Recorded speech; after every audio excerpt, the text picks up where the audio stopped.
We can ready to go live, fam. Good. You got a song you gonna play, Jamie? Yeah. Good. Hey, there, Gerald. I like that. I like that girl from Houston. I know she Christian, man, but I sent you a video on her, man. But I also sent a different one to Jamie. And yeah. In the world, or whether or not it's ST needs to be sedated, but Dyke are lightly creatures. Hold on.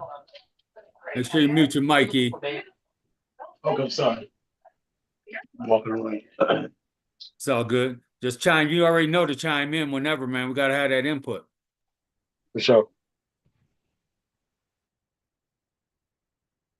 Hey, they just showed real quick. They just showed JD Vance said, "We are not at war with Iran." Go ahead, Jamie. It's like a movie study. Malcolm Garvey, Huey. Hold on 1 second, man. Oh, Jamie done pulled up a motherfucking joint. No, this just Gerald. Gerald song? Yeah, it's Gerald. Okay. Gerald got all kinds of shit, man. Man, you gonna have to ship me some music, man. No, that ain't my song, man. Name friend. Dead Press? Okay. Malcolm Garvey, Huey. Dedicated to all political prisoners. Life was like a movie study. Malcolm Garvey, Huey. Malcolm Garvey, Huey. It's Gangsta Grill, Gangsta Life was like a movie. I die, I organize. Everything I do's revolutionize. I build what's good for the whole damn hood. Study G's like should. I study Malcolm Garvey, Huey. Malcolm go with the Uzi. Listening to Fela Kuti. I'm a goon with the machine. Especially if it's deli, got the Santos for the hexy to protect me, so respect me. This is heavy, legendary, revolutionary. My wifey, she resurrect me when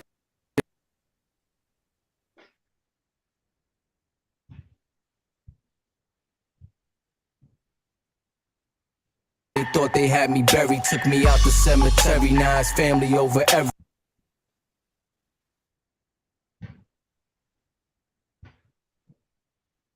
Because it's all that's necessary to avoid the commissary. I'ma live for you 5, so I stop getting. My song right now. You know that you recognize this, that black and brown pride. This the power of the mind. RBG, God divine.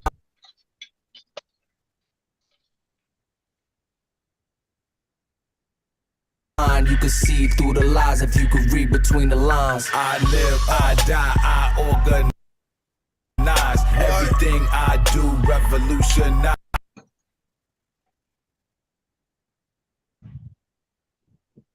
Sorry about that, fam. I don't know what's going on. Send it to me. Yeah, Send it to me, Jamie.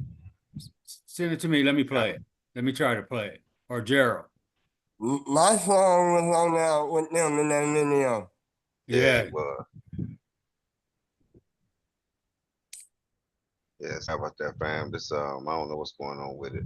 Let Gerald play. All of a sudden, it wants to buffer when you I don't know, I'm not playing either. Let me see. Let me send it to me, and I'll play. That's a song that need to be heard.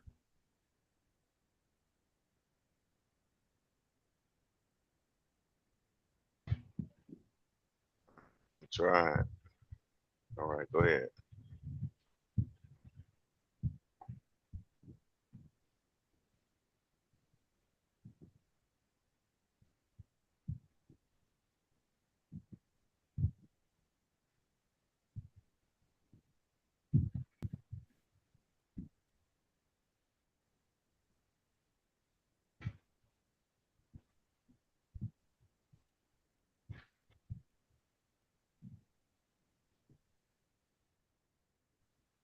Can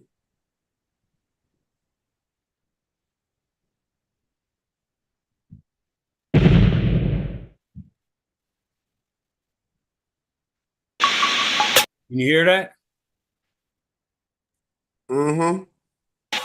Malcolm Garvey Huey, study Dedicated to Malcolm all Garvey political Huey. prisoners. Their life was like a movie, study Malcolm Garvey Huey. Malcolm Garvey Huey. It's Gangsta Malcolm Grill, Garvey Gangsta Huey. Grill, Their life was like a movie. Free I Mumia. live, I die, I organize. Everything I do's revolutionize. I build what's good for the whole damn hood. Study G's like these, really think you should. I study Malcolm Garvey Huey. Malcolm Garvey Huey. Marcia Cody with the Uzi. Listening to Fela Kuti. I'm Ogun with the machete. Especially if it's deadly. Got the Santos for the Hexy to protect me, so respect me. This is heavy, legendary, revolutionary. My refugee resurrect me when they thought they had me buried. Took me out the cemetery. Now it's family over every. Cause that's all that's necessary to avoid the commissary. I'ma live for you five, so I stop getting high. If you know, then you recognize it's that black and brown pride. This the power of the mind. RBG, God divine. You can see through the lies if you could read between the lines. I live, I die, I organize. Everything I do revolutionize. I build what's good for the whole damn hood. Study G's like these, really think you should. Study Malcolm Garvey Huey. Malcolm Garvey Huey. Study Malcolm Garvey Huey. Malcolm Garvey Huey. Malcolm Garvey, Huey, Bunchy, Bobby, Pac, and Tukey. Sitting by the door so you can say I'm acting spooky. Just like in the movie, son, you better pack your toolie. Niggas switch be acting fruity or be cracking like they pookie. Rather smoke a doobie than be burning and eluding. Bang, bang, pig shooting, we should blame Rudy Julie. Yanny for the camera, shine a white and nose candy. Let you banging on the system, you a gangster wearing panties. RBG, my family from the Bronx to Miami. Police cannot stand me, Pacquiao like a Manny. Call me Little Bobby Hutton, cause I'm first to push the button. Rappers don't be saying nothing to the system, we say fuck them. This is for Nahanda, Mama C, Mama Akua. All the real OGs, I'm a soldier cause you told me study Malcolm Garvey Huey. Malcolm Garvey Huey. Malcolm Garvey Huey, I'm reporting in the duty. Sticky, icky, yours truly here for duty. Don Davino, M.A. Uno, you know how we drop the jury. This is real, not a movie, not Mickey, Donald, Goofy. I'm a soldier, I avoid a bitch nigga like the cooties. Screw face in a hoodie. Fresh pair of khakis, we could do this like we fama. Go to war like the Apaches for whatever, I stay ready. I learned that in Tallahassee. Babatunde used to school me as a juvie, skipping classes. Never let the system use me. My duty is my passage. Watch the homies in your army, they don't always show their badges. Keep your family living healthy. Teach your children about their blackness. Teach your wifey how to use the ratchet. This shit is classic. Get your food, clothes, and shelter. Fuck the system, pimp it backwards. I ain't hating, I'm just saying if you wanna be a rapper, study Malcolm Garvey Huey. Malcolm Garvey Huey. Study Malcolm Garvey Huey. Malcolm Garvey Huey. Study Malcolm Garvey Huey. Malcolm Garvey Huey. Study Malcolm Garvey Huey. Malcolm Garvey Huey. A tactical approach is designed to get certain.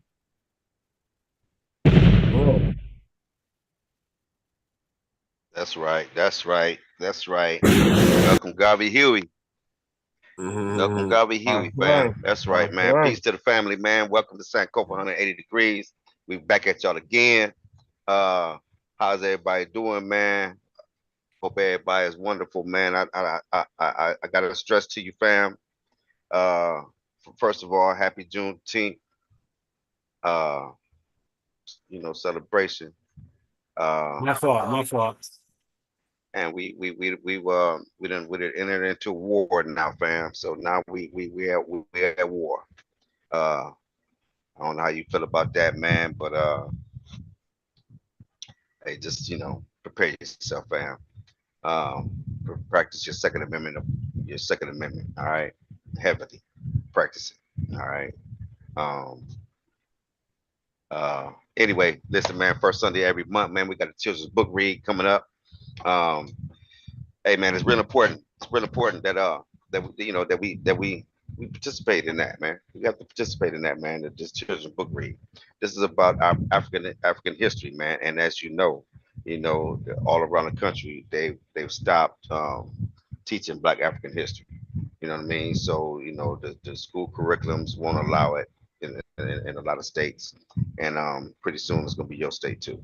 So what I'm saying is to that, man, is this is what we do here on Sankofa 180 degrees.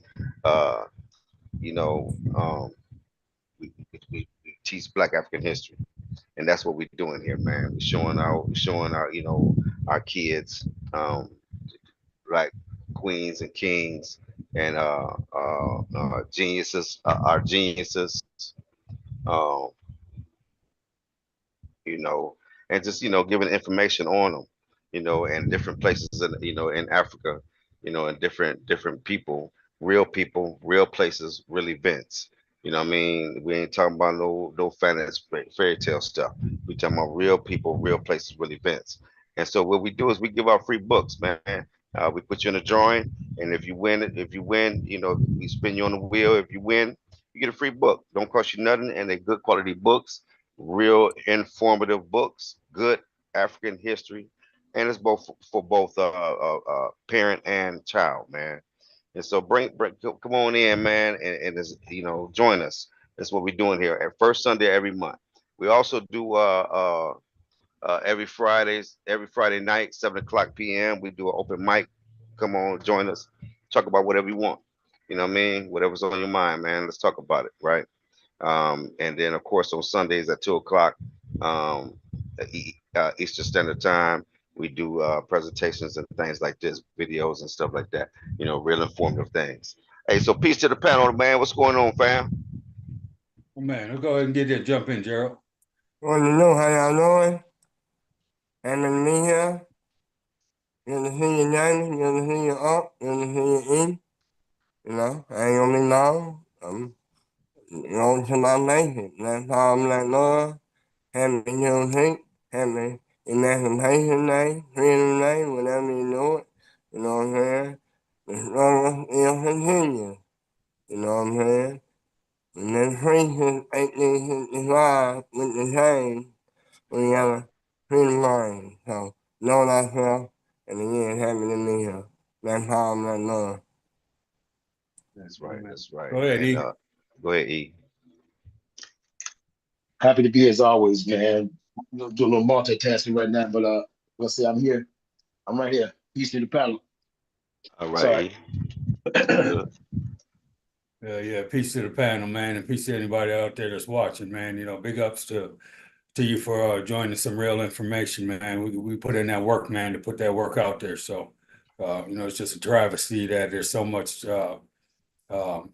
restricted information, but we got it for your ass over here. So, I'm gonna get ready to buckle down. Listen to Naeem Akbar's little video we got, man. We'll get back to chapter 4 of Naeem Akbar's book. Probably the second weekend next month in July, because we do got the children's book. We got one more week, don't we? Yeah, we got one more.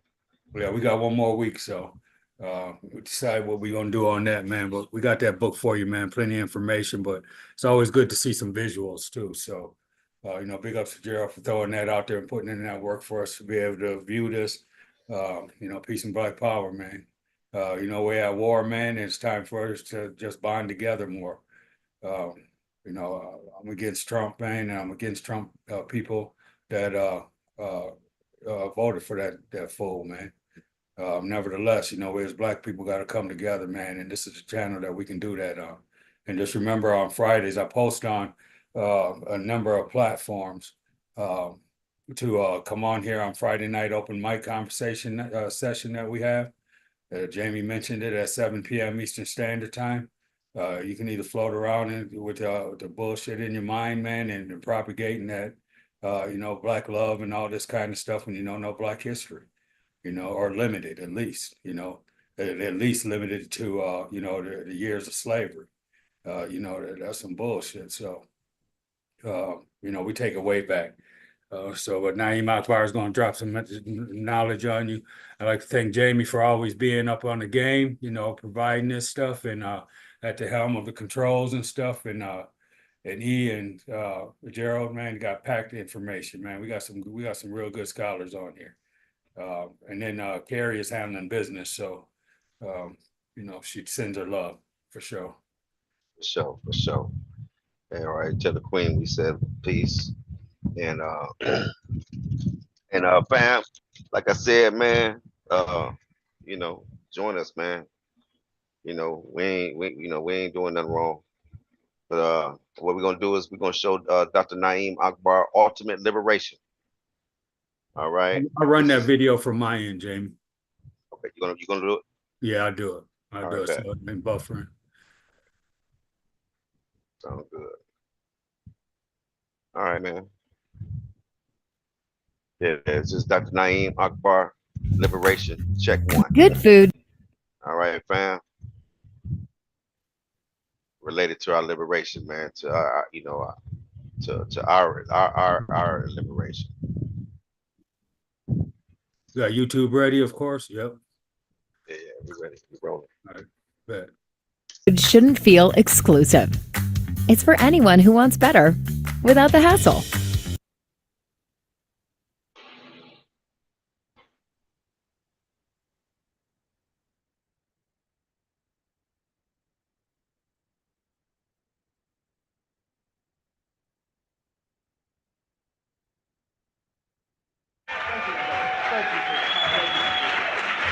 Can you hear that?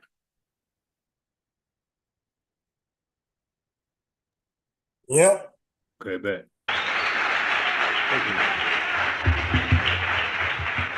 Thank you very much. So it's good to be the slave again.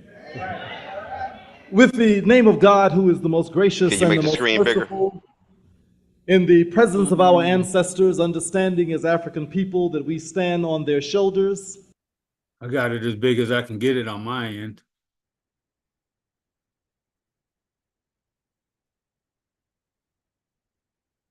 Is that not better? Is that the same, Jamie, or because it's full on my screen?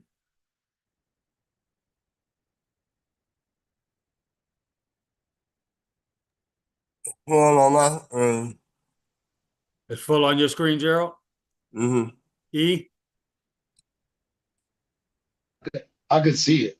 I mean, when you say full, I can make. Hold on. And I Jamie, can is make it it full bigger. on your screen? I can see.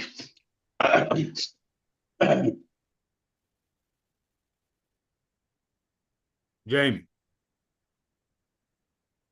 Ain't nothing talking. He Yeah, I'm ain't good. gonna be, Yeah, I'm he good. ain't gonna be showing nothing.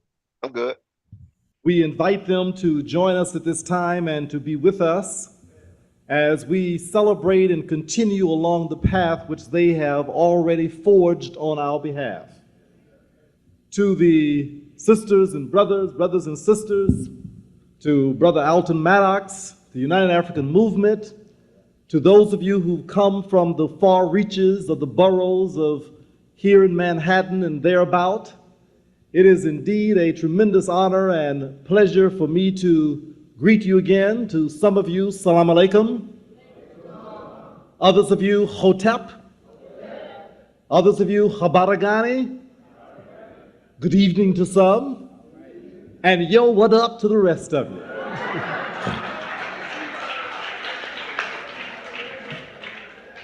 It's an understatement when I say that I'm really excited to be back here. It's not easy to do the coordinations and the callings and the meetings, and you don't know what goes into getting a program like this together.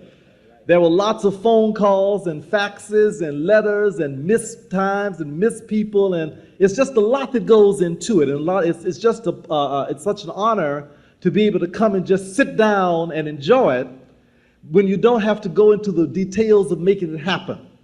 So you need to certainly give the UAM a tremendous applause and support for making this kind of thing happen.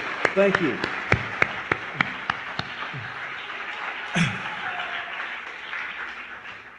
In fact, I was beginning to wonder if they would ever invite me back again. I've been gone so long, I had to find out when I'm coming back again. Y'all didn't like me the last time or what, But anyway, it's an honor to be back with you. Want to talk tonight very briefly about ultimate liberation. Ultimate liberation, freeing of the African mind.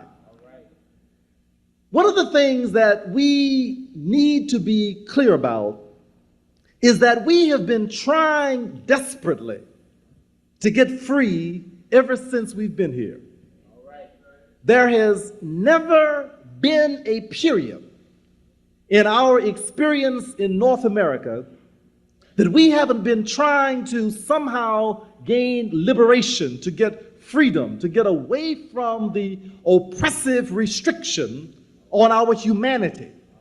that this culture has enforced. What has happened over the years is that there have been stages of freedom. You see, when you deprive people of their fundamental humanity, they tend to even lose sight of what true freedom is. When you begin to systematically rob people of their basic contact with reality, then they no longer are very clear about what is real. Under those circumstances, they then know something is wrong, but they aren't exactly sure what it is that is wrong. And because of the uncertainty about what's wrong, people then begin to engage in whatever frantic and frustrated effort they can to break free. So they look at the immediate restraint as a means of defining what freedom is. Now, for most of the time that we've been here, the definition of our lack of freedom was fairly tangible. It was very concrete.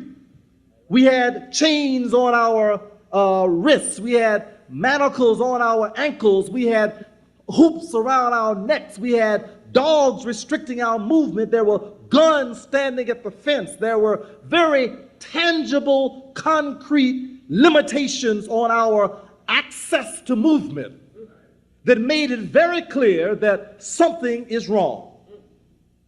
The opportunity and the effort to engage in those things that other human beings engage in, the opportunity to be with our children, to be with our wives, to engage in the kinds of things that we had known characteristically and other people were able to do, we weren't able to do those things. So freedom came to mean getting away from the chains, getting away from the manacles, getting away from the limitation, breaking loose from the plantation, outrunning the dogs, outrunning the hunters, outrunning the bounties, outrunning those people who wanted to keep us in that condition, to get away from the whip, get away from the oppressor who was clear and evident by his physical existence. So for most of those 200 years, we did all we could to get free, but freedom meant getting away from the physical conditions of slavery. During those days, the Negroes were far and few between because everybody knew they were in hell. Now, there were people frightened about doing anything about it, but they knew they were in trouble. No one had to convince them that their situation was a contemptible, degraded, pitiful, sad situation.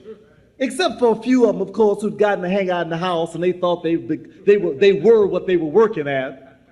But basically, most of the slaves knew full well that something is going on. Now, under those conditions, the pressure was to get away from the conditions of the plantation, and that was the definition of freedom. If we can just get up north, if we can just get away from the dogs, if we can just get away from the whip, if we can just get away from this mean cracker, then we will be free. So the concept of liberation was migration. Let me migrate from the plantation in Virginia and Carolina and Georgia and Mississippi and Kentucky, and let me get to the free land up north, or to Canada up north. Just get out of this physical situation. So the concept of freedom was a very simple one. That to move from the physical restraints to a place where you had relative ability to move about. After the period of slavery, the concept of freedom became slightly different. It became one of, now that the chains are off, now that the fences are removed, now that the dogs are no longer put on us, now that you no longer have a right to deprive me of the ability to move, then it became clear that even though those things were gone, freedom still was not there. So it became a little less tangible. Even though you couldn't vote, and even though you couldn't walk on the same side of the street, and even though you had to drink out of a special fountain, and even though your children had to go to special schools and you had to live in special areas, the idea, though, is that somehow it was still less tangible. It was less clear. It was more abstract. But people knew something still was wrong, so they said, freedom means let me participate. So they said, boss, now that the chains are gone, let me do some of what you do. Let me go where you go, eat where you go to the bathroom where you go to the bathroom. Let me live where you live, and let my children go where yours go. And our concept of freedom then became one of participation. And so for almost a half of a century, we worked hard to participate. We wanted to simply do what boss did. And if we were doing what boss was doing, we thought we were free. And we made lots of efforts to try to do what boss did. We prayed, we marched, we sat in, we walked in, we voted, we unvoted, we got beaten down in the streets. We did everything just trying to let boss let us participate. Because the concept of freedom then was just to be able to do what boss was doing. Then the laws got shifted again, and they began to let us do that. We could vote, and we could drink out the same fountain, eat at the same place, sleep in the same place. We really thought that now the freedom was here. Then we kept finding out something still ain't right. It still ain't right. So I tell you what, boss, let us be like you. We want to marry you and listen, we want to go to your school. We don't want no of these colored schools. We want to go to your school, boss. We don't want to have no black community. We want to live integrated. No longer no participation. We want to integrate. We want to live right next to you. We want to pray next to you. We want to sing next to you. We want to do everything right with you. Don't give us none of this old black stuff, none of this old Africa stuff. I'm an American, boss. I'm a real American. And once we began to push for that, we didn't want nothing to keep us from being a good American. We wanted to fight where boss fought. We wanted to go to his wars, live in his place. So the thrust then had gone from plantation to participation to membership. We wanted to be shared members, and we thought we'd be free. But then we found out that we got there and we were sitting there and somehow we still didn't feel free. Sitting in his school, still didn't feel free. Reading his book, still didn't feel free. On his television, still didn't feel free. In his plays, still didn't feel free. Everything we did still didn't give us the sense of being free because we knew that something was still missing. Now, as we come to the end of this 20th century, Leslie's 10-point water test tells you exactly what your pool needs. Mine needs more floaties. Yeah! We are in a period of real complexity because all tangible evidence suggests we ought to be free. Ain't no chains, no plantations, no laws prohibiting you from voting for who they want you to vote for. No barriers to going to whatever school you want to try to go to. Any book you want to read, you can read it. Turn on TV, colored people everywhere, doing all the things that white folks do. Being molested, learning how to molest, having dysfunctional families, being psychoneurotic. We got them all. Listen. We got them all. Negroes on the Supreme Court, married to white women. So what you want? What's the complaint? What's the dissatisfaction now? We have Negro editorialists and journalists who get in the newspaper and write penetrating editorials to argue against the continued victimization, preoccupation with being victimized, because the content of the character is what really counts rather than the substantive realization that we are really free. Listen,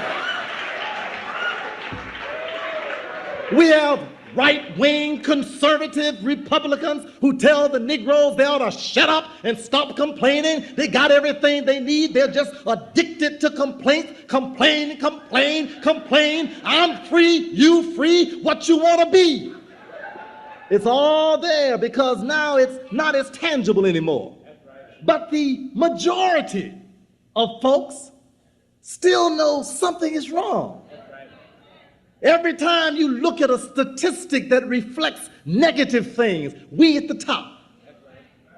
Dying from cancer, we at the top. Dying from AIDS, we at the top. Highest poverty, we at the top. Most welfare, we at the top. Everything that has to do with death, destruction, degradation, destruction of our lives and our children's lives, we at the top.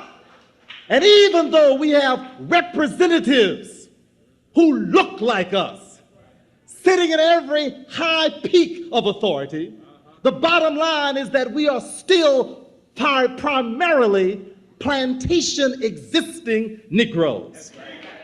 That is the bottom line reality. So the question becomes, well, it answers one question. It lets us understand why it is so difficult now to get most of our people to understand there's a problem. Because an illusion has been created. An illusion has been created that we now are just like everybody else. So the Irish say, you're no different from me. The Italians say, you're no different from me. Even the Jews say, you're no different from me. We all in the same boat. We all are just struggling to make it now. And most of our people have come to believe that that's the way it is. Not most of them, many of our people. Many of our people, they believe that that's the way it is. So when you come to them and say, look, we got to get free. Time's running out. Our condition is getting worse. They say, what are you talking about? Oprah is one of the richest people in America. What are you talking about? We got Montel, Les Brown, all of Burtis, all Barry, all of them now on TV. We on the edge of night, search for tomorrow, all my children. What do you mean, Medical Center? We got special episodes with us.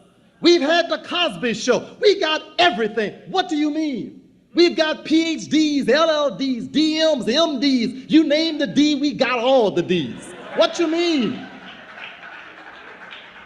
What are you concerned about? What are you talking about? So it becomes extremely difficult to get them to understand that those are illusions.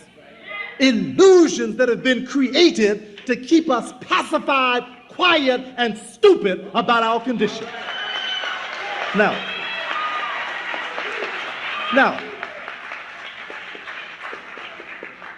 400 years of systematic conditioning has created a mental condition that no longer makes plantations necessary, no longer makes chains necessary, no longer makes dogs necessary, no longer makes segregation necessary, no longer requires any of those external circumstances, because the conditioning and the illusion has created such a situation so that you now operate in your own enslaving interest. We are now in 1993 our primary source of enslavement. Let me say that again. Now, I know this comes difficult for some because we like to, even those of us who are fairly aware of what's happening, we like to say the white folks holding us back. I got news for you. White folks are almost powerless.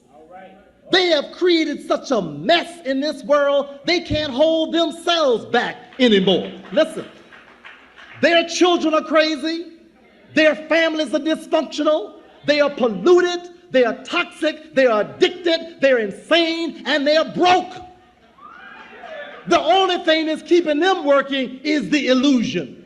There's an illusion that there is still wealth in this country, even though there are trillions of dollars in debt. There's an illusion that they still have power to control only because the ones who are being controlled accept their control. There's an illusion that they still have genius and creativity only because we continue to give them authority over us in areas of genius and authority. They continue to believe they have the power of leadership only because we attribute and give them the power of leadership. I have news for you. Their power is done with. And the only reason we're in the condition we are in is because it's up here. It's up here. The enslavement in our minds has us perpetuating a condition that has been over now for decades. Now,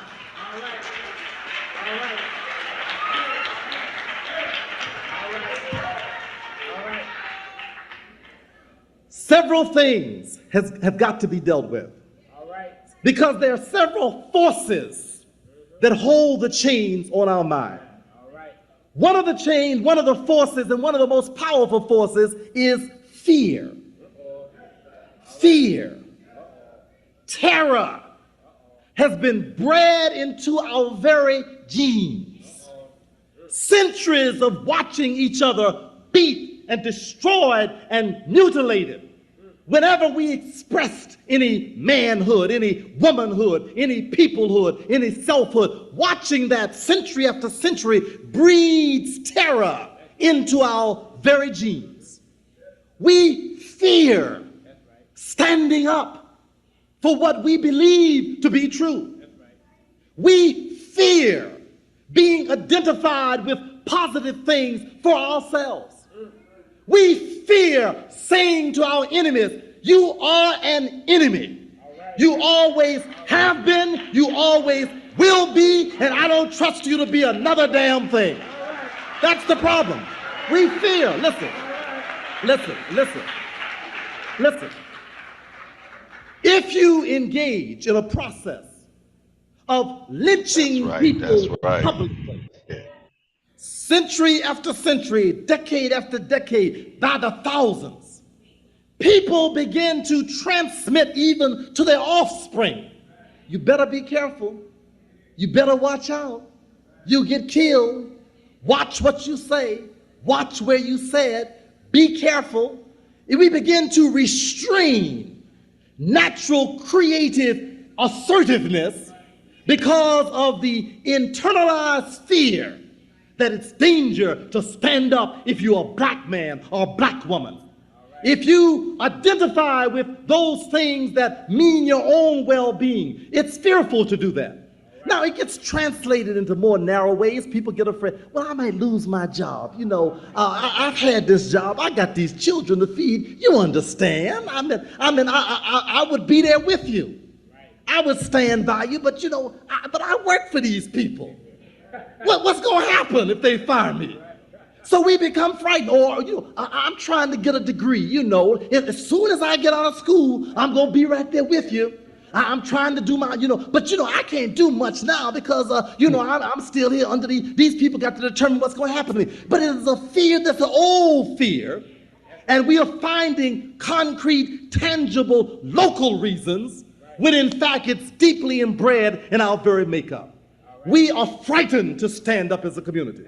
When we see brothers and sisters getting out front, we start backing up. When Alton Maddox calls you to say, let's stand up and tell.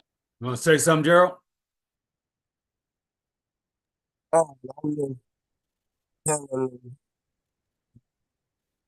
Say it again, I'm sorry.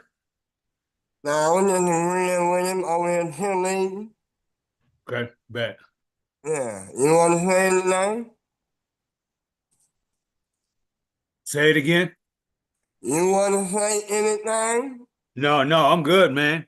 I'm good. This is interesting. This is really educational. Tell these people what our position is. And he suffers consequences. 500 say in the back corner, I'm with you, brother, I'm with you. But once he catches hell, 5 show up, 10 show up, a few show up. Lynn Jeffries stands up and everybody says, I'm with you, Dr. Jeffries, brother professor. I'm with you, professor, you right. You told it like it was. I believe in you, brother. You got that scholarship down. I read that same history, brother. The Iceman inheritance. I know that thing, brother. I'm with you. He says, well, come on and back me up. Well, I'm coming, bro. I'm going to be there later. That's fear. It's fear to stand up. When we see and hear these things happening, then you know that our people are driven by fear. Now, this is an old problem. It's an old problem that continues to incapacitate us, debilitate us in a way that causes us difficulties in doing what we need to do. We are fearful to take control of our own communities. We are fearful to stand. What does it really take to stop a motivated, violent criminal dead in his tracks? Stand up and defend our own communities. We can, we've fought wars for white folks. We killed all other kinds of white folks. We've killed Asians. We've killed Native Americans. We've killed Africans. We're doing it right now. And they're getting ready to send us to kill some more. You know, about 5 or 10 years ago, I said, the day will come very soon when our people will be sent into, I said, I had the place wrong, into South Africa. And they will send cadres of black soldiers who will be shooting black people and not even realizing they're engaged in a contradiction. I didn't know it was going to be Somali. I didn't know it was going to be Haiti. I didn't know that they would send our people to shoot our people somewhere else in the continent, but I knew it was coming because the conditioning was being prepared. And the fearfulness, and they don't know why. Them brothers don't know why they shooting people over there. They don't know why they're getting ready to go into Haiti and shoot them. Yes, there are problems, but they have no way in the world of knowing what the real problems are. They don't even know if they're shooting the right people. Somebody probably ought to get shot, but I doubt if it's the ones who they're shooting. Now, the problem with this is that we can't break away because we are too fearful. We can't speak up because we are too fearful. And we cannot call a spade because we are too fearful. We have got to come to grips with the fear. And you see, one of the problems is we don't know we're afraid. It is just like the gangs. Hey man, he dead on, man. Some of the biggest cowards in our community.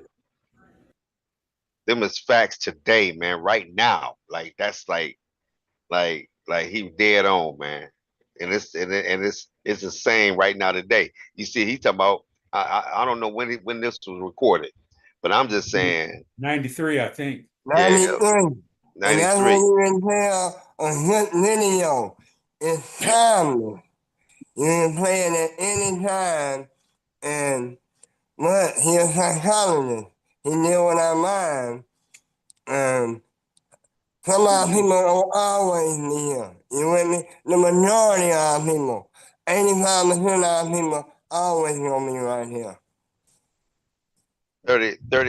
30 years later, and it's and everything he's speaking is true right now.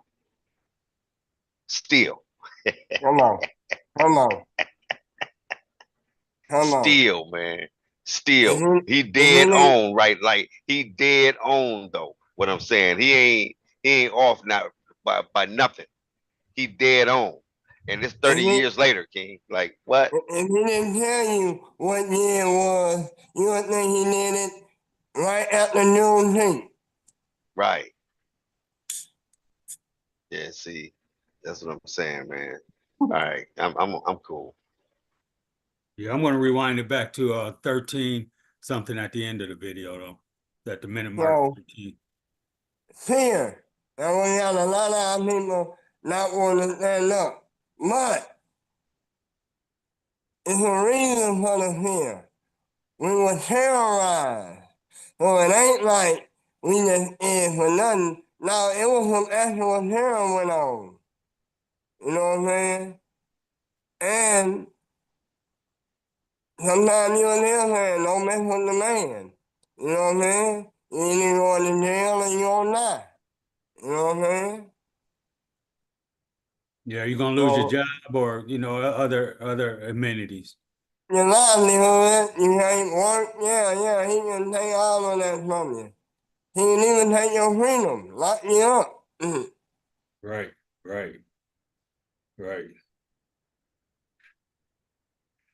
You want to say anything on this so far?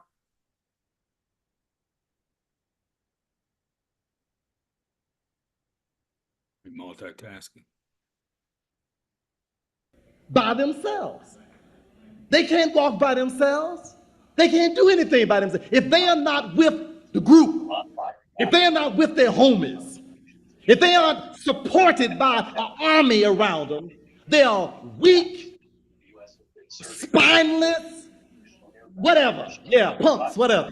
They can't stand up by themselves. And the reason that they've given their lives to this addicted violence is because that's the way they try to master the inner fear. They need the support of this group of wild men in order to give them a sense of courage because they are so fearful. Fear drives us in such destructive ways. Black men go around beating up black women. Why? They're fearful. They're scared. They won't go beat a black man. If they want somebody to go beat, there are a lot of crack dealers right around the corner. Go beat one of them big dudes upside the head. You so bad. Go grab him in his collar, say, come here, boy. Get that stuff out of our neighborhood. Go grab him, but no, you go grab a little puny sister, beat her all upside her head, throw her in the gutter, stop her, and walk around thinking, I'm a man now. The weakest thing you can find to beat on, I'm a man. And some of you would even take young children, little children. I'll show you, beat the child half to death. Yeah, I'll show you who the man is around here. You haven't proven anything, but it is the fear that's driving you. It's the fear that's so deep and so intense that leaves us in that circumstance. I mean, it goes way back. During the civil rights days, the sisters often would be put in the front. The sisters, they put the sisters in the front of the marches. You go watch some of those eyes on the prize stems, you always see sisters be washed down the street. Be washed down the street. Like not a one of our sisters should have been in those situations. We should have been out there, but there was a fear, a deep fear that was there then and that is here right now. Now, I know this is difficult, but if we don't confront it, we'll never get rid of it. Because that is the power that's controlling us from the inside.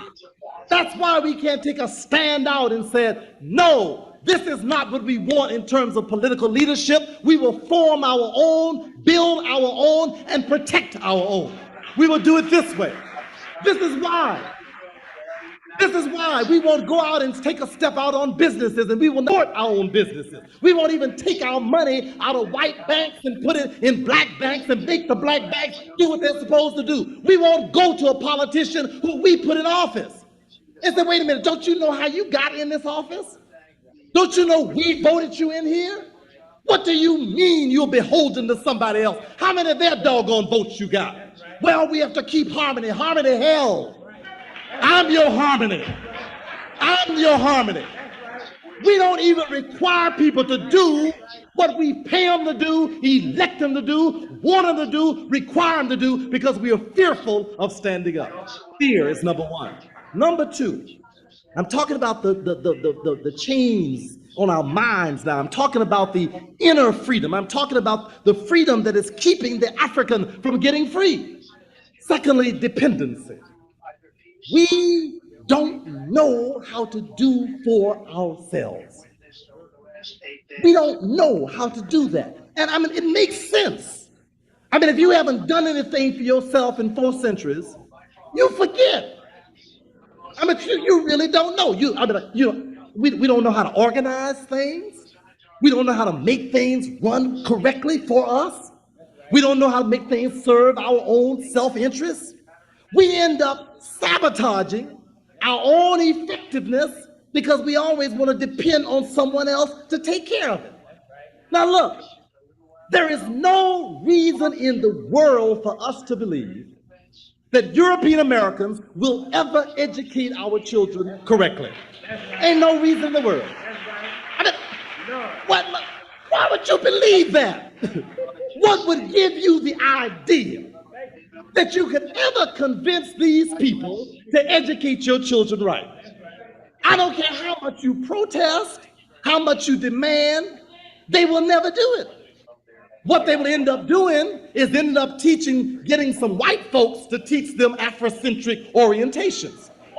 Because anybody in their right minds would know that anyone who has systematically blocked you from knowing for 3 centuries will not change overnight, over a year, over a decade, over a score of years, or even over a century. The only way we'll ever be able to really educate our children is to do it ourselves. That's the only way. That's the only way. Now it can work different. Facts. All of That's us facts. go out to public school. Exactly. That's facts. You can't. That's facts, man. You can't even let them teach you. 2 weeks would be his deadline. No, man. You got to teach your kids, man. It's up to us to teach our kids. Because if we leave it to them, they're gonna be telling you that us the slaves benefited from slavery. That's what they're gonna tell you. That's exactly what they're gonna tell you. They're gonna tell you that they gained skills and they benefited from slavery. That's what your kids gonna be telling you if you don't teach your kids, man. That's right. Yeah, because that's what they're gonna teach them. Trust me. It's already started. It's already started. They already started that. Here they said here in Florida, they said that the slaves they benefited from slavery and they gained skills from slavery. That's what they're saying here. So I'm just saying, we have to teach our own kids, man. Integration was the worst thing that they could ever did, man. No, you've been saying that ever since we've been on this. Worst thing they could have ever done.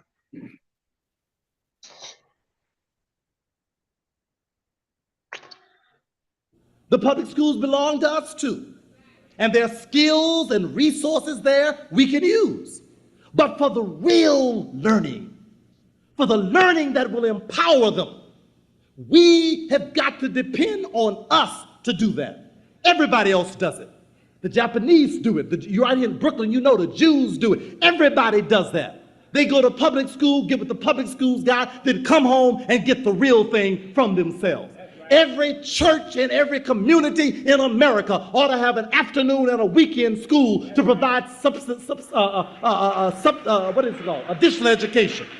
Every mosque that has African people in it, I don't care what language they speak in, Arabic, Hebrew, Nubian Hebrew, Arabic, upside down, Ethiopian, whatever. It does not matter. Every one of them, between Salat, they ought to be teaching our children who they are and what they need to be doing for themselves.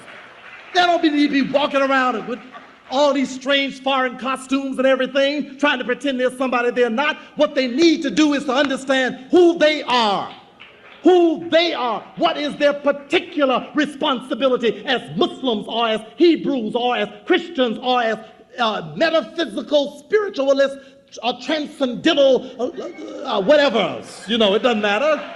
They need to know who they are. And every one of us should use what resources we have to make that happen. That's the only way we can begin to get free. But we keep thinking that white folks will do it for us. Here we are dying at incredible rates. Even the white folks are saying health care is out of control. We don't know what to do about it. The president and his wife trying to save white folks. They ain't interested in you.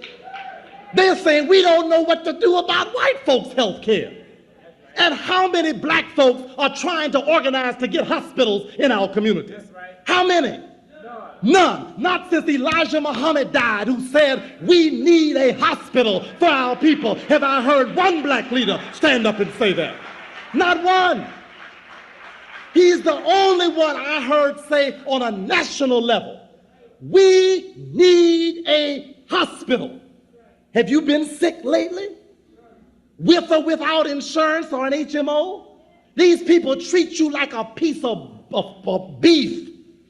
They will treat you like a dog, and only metaphysical spiritual powers can keep you alive because their medicine sure won't do it.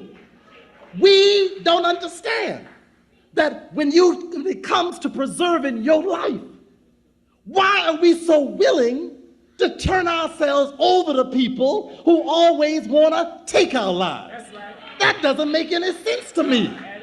Why do you think that's going to work? That's right. Why do you think that white policemen will provide better security in your neighborhood than will black policemen? And why do the black policemen think they owe better security to the white people than they owe to their own people? Why do they think that their worst enemies are somebody who look like them?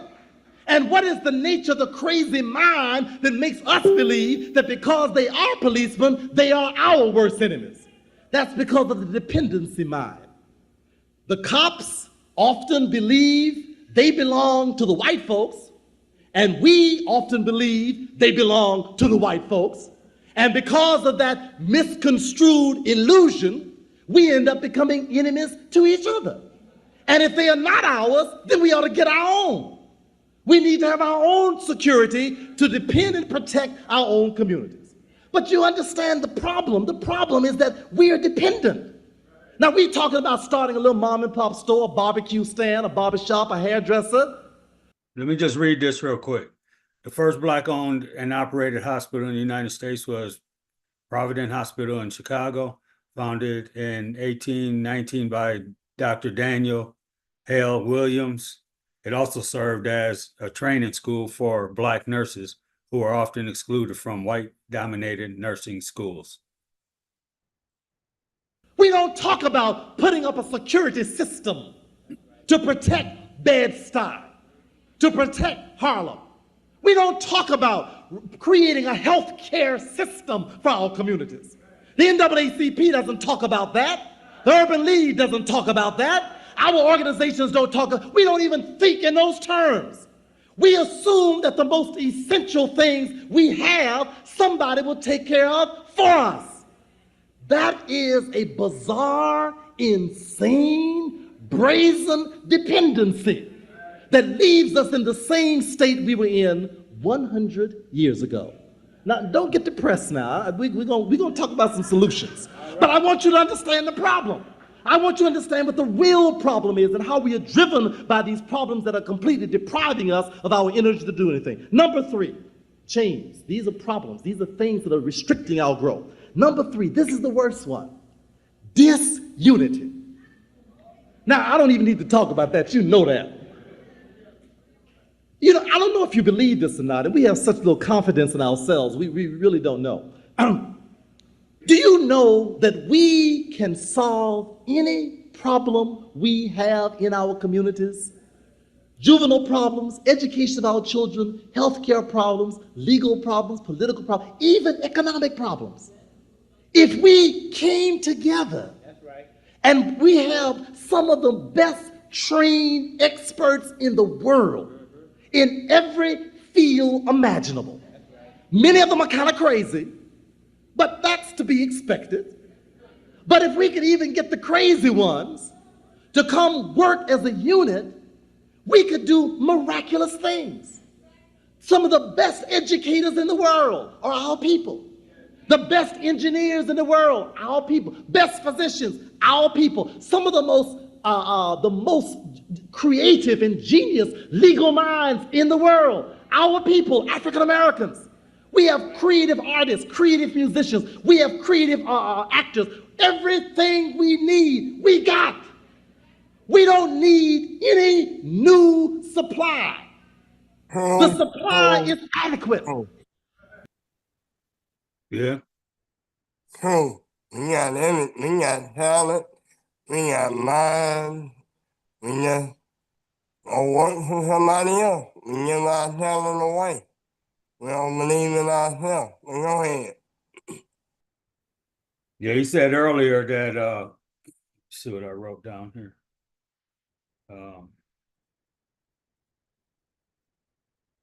You know, the fearfulness, the dependency, as we sabotage our own effectiveness. True. Right. What we need to do is to coalesce, pull together what the supply is. But the most malignant, sick, destructive force in our communities. Were you born between 1960 and 1970? If so, you're owed a $1,400 stimulus payment, and most people have no idea. Is this force of disunity. That's right. We can't get together. Yeah, that's right. And I don't understand it. That's right. I mean, everybody, there's probably no group that's more diverse, more different, more various schools of thought than the Jews. I mean, you all know them better than I do up here. Y'all live right here with them.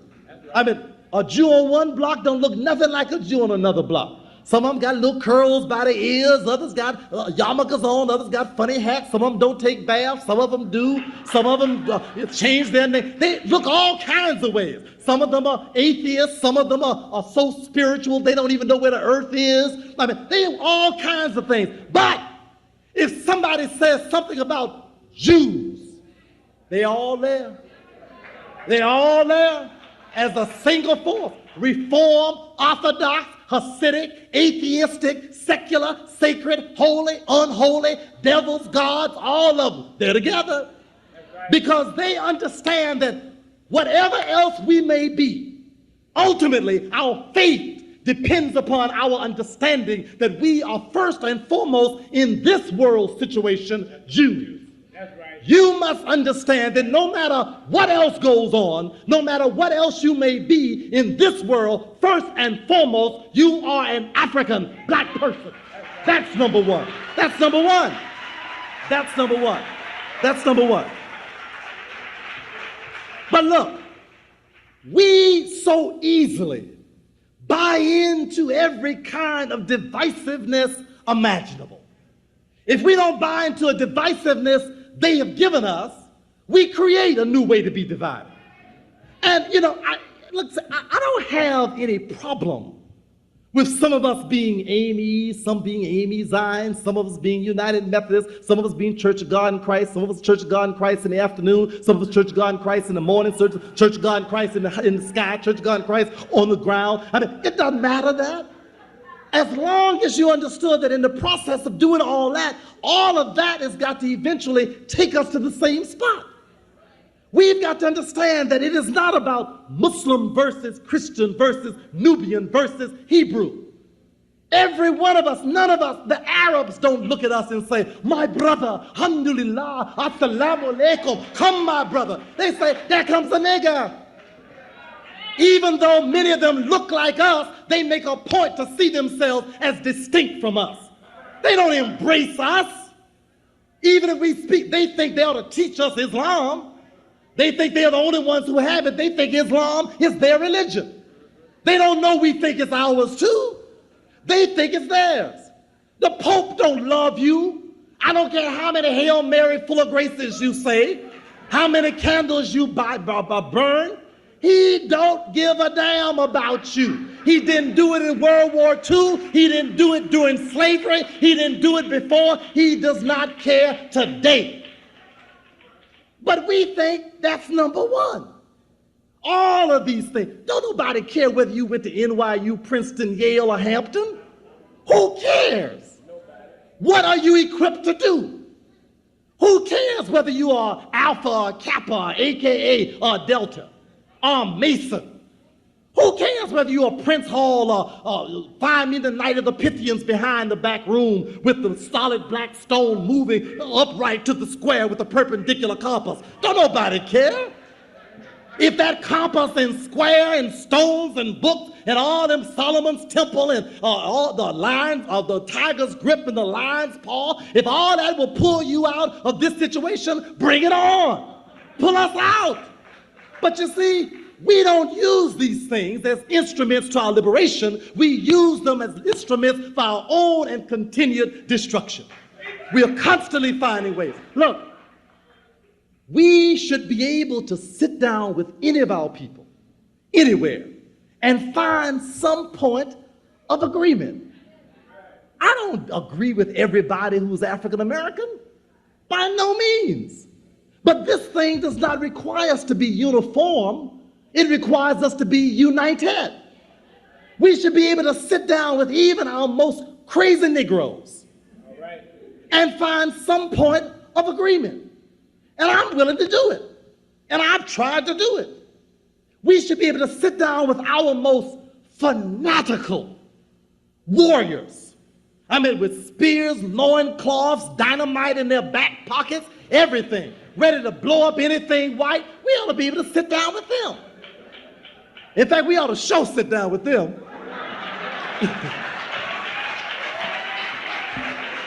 But listen, we should be able to sit down and find some point of common agreement. I mean, like, who cares that white folks think that Jesse Jackson, Farrakhan, and all these other people constitute different camps? That's their definition. The camp is the freedom of African people. They may not realize it themselves, but that is the camp. That's the only camp that they are parts of. But you see, the major tool, and you've heard this a million times, the major tool is to keep us alienated from each other, divided from each other, and fighting among each other. Yeah, look here, the problem of sexism is sickening in this society. It's sickening. It is one of the most disgusting realities next to racism in this society. But, sisters, you don't belong with Betty Friedan and them other crazy white women. That's not your movement. You don't join in an attack on black men. We didn't create the racist system. We ain't got enough power to create a system for ourselves. We didn't create that. If we practice it, it's only because we are partially crazy. So sit down with us and help us to get sane. Understand what it means when this society rewards black women to attack black men. Gives them awards of outstanding accomplishment because they can put down black men worse than anybody else. Yeah, we got problems. We got serious problems. And if we don't get them together, we gonna all be dead. But whether we get them together or not, you can't do nothing without us, sister. We all belong to each other. We belong to each other. We can't go anywhere without you, and you can't go anywhere without us. It does not matter. Look, doesn't matter how many white women want me. They can't ever get me free. No way. No way. And my aspiration is from my neck up, not from my belt down. So she can bring whatever gifts of passion she might have. But the passion, ain't got much is right, sister, but the passion won't get me where I need to go. The only way I can get free is holding hands with the one who shares the cultural, historical, and spiritual connection that ties us to the origin of who we are. That's the only way we can do it. The only way. The only way. The only way. Look. I don't want no white woman raising my child. Look.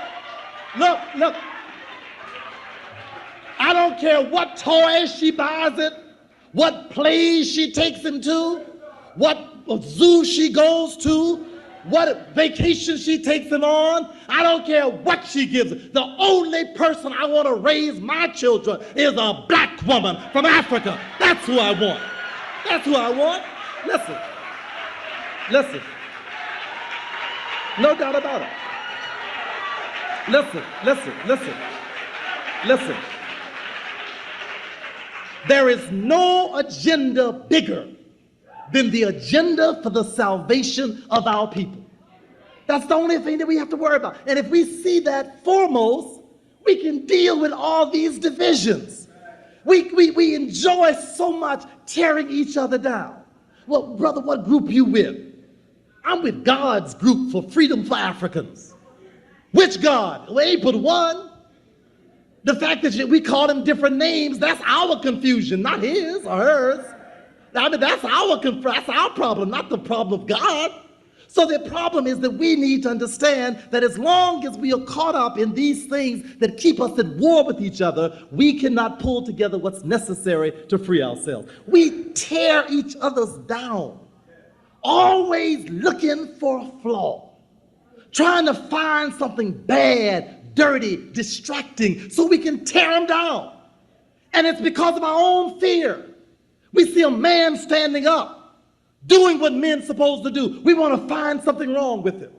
We want to tear something down. We want to disunify, break it up, find something to destroy his credibility. I don't care how many flaws he has. Can you depend on him to stand up as a man when the battle comes? Can you depend on him to look out and be committed to the salvation of his people? Is his life committed to that? That's the criteria.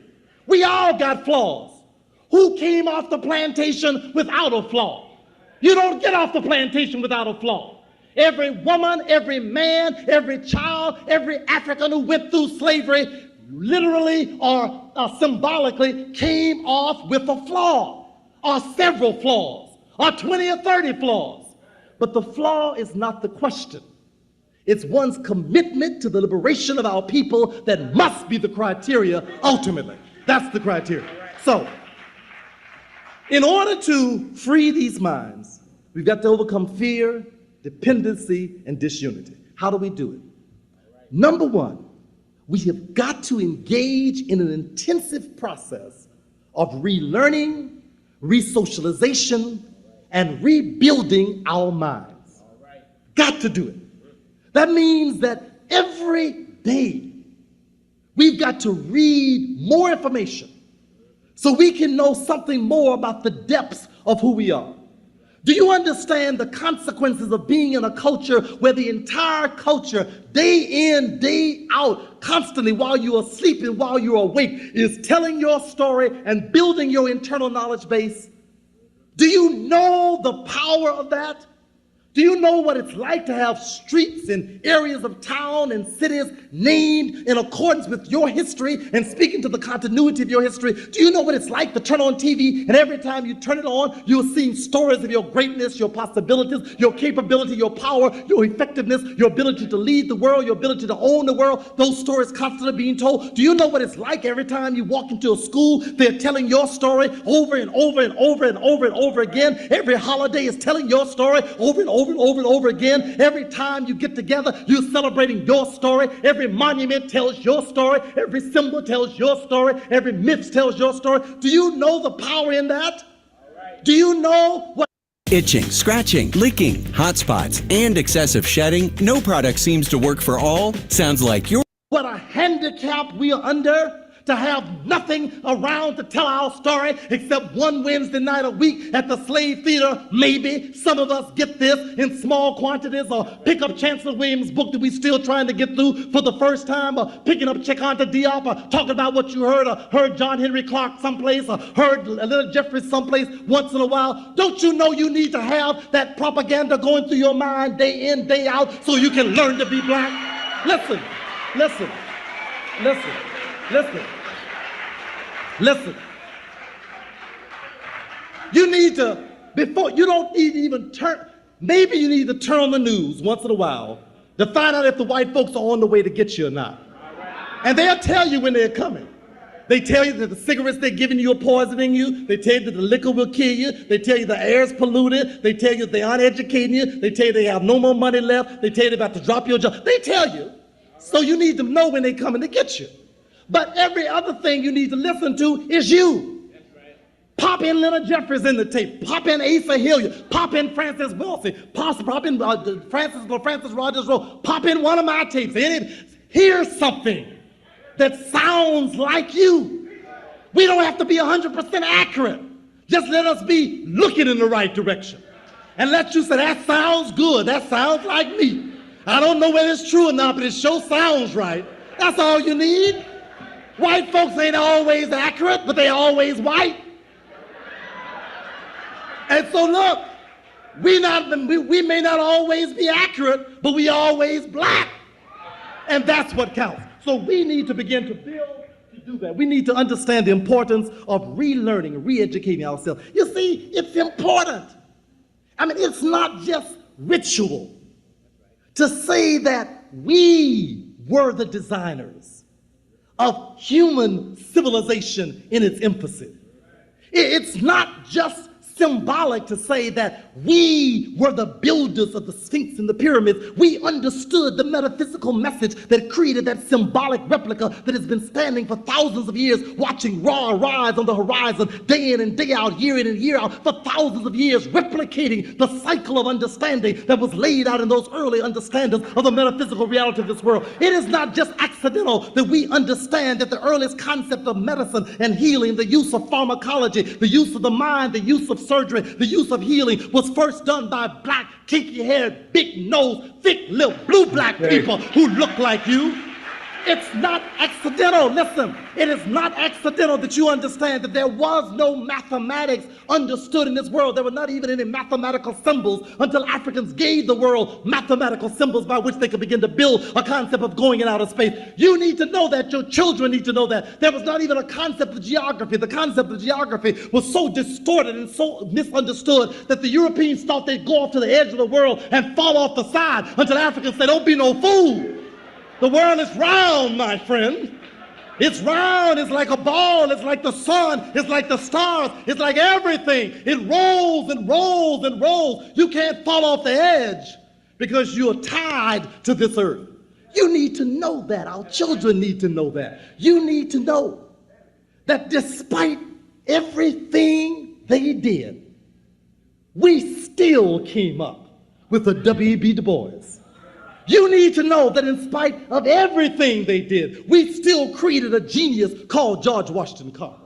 You need to know that in spite of everything they did, we came up with a Charles Drew, a Benjamin Banneker. You need to know that. Your children need to know that in spite of everything to kill our spirit and give us a white God, Harriet Tubman reached behind the white faith and pulled out the divine direction coming from a spiritual inspiration that spoke to her very soul. You need to know that. You need to know that despite the fact that they didn't want us to have any contact or understanding with the religions that came out of Africa and the power that Islam had interacted with African cultures and building Mali, Songhai, Timbuktu, and the University of Jané and the Ghanaian Empire. If they don't want us to know that, but you need to know what Elijah Muhammad came up and found out in spite of all of that. You need to know that. You need to know that Marcus Garvey came up out of the West Indies and understood that even though they say we are not brothers, we are brothers, and Africa ties us together to be one united people. You need to know that.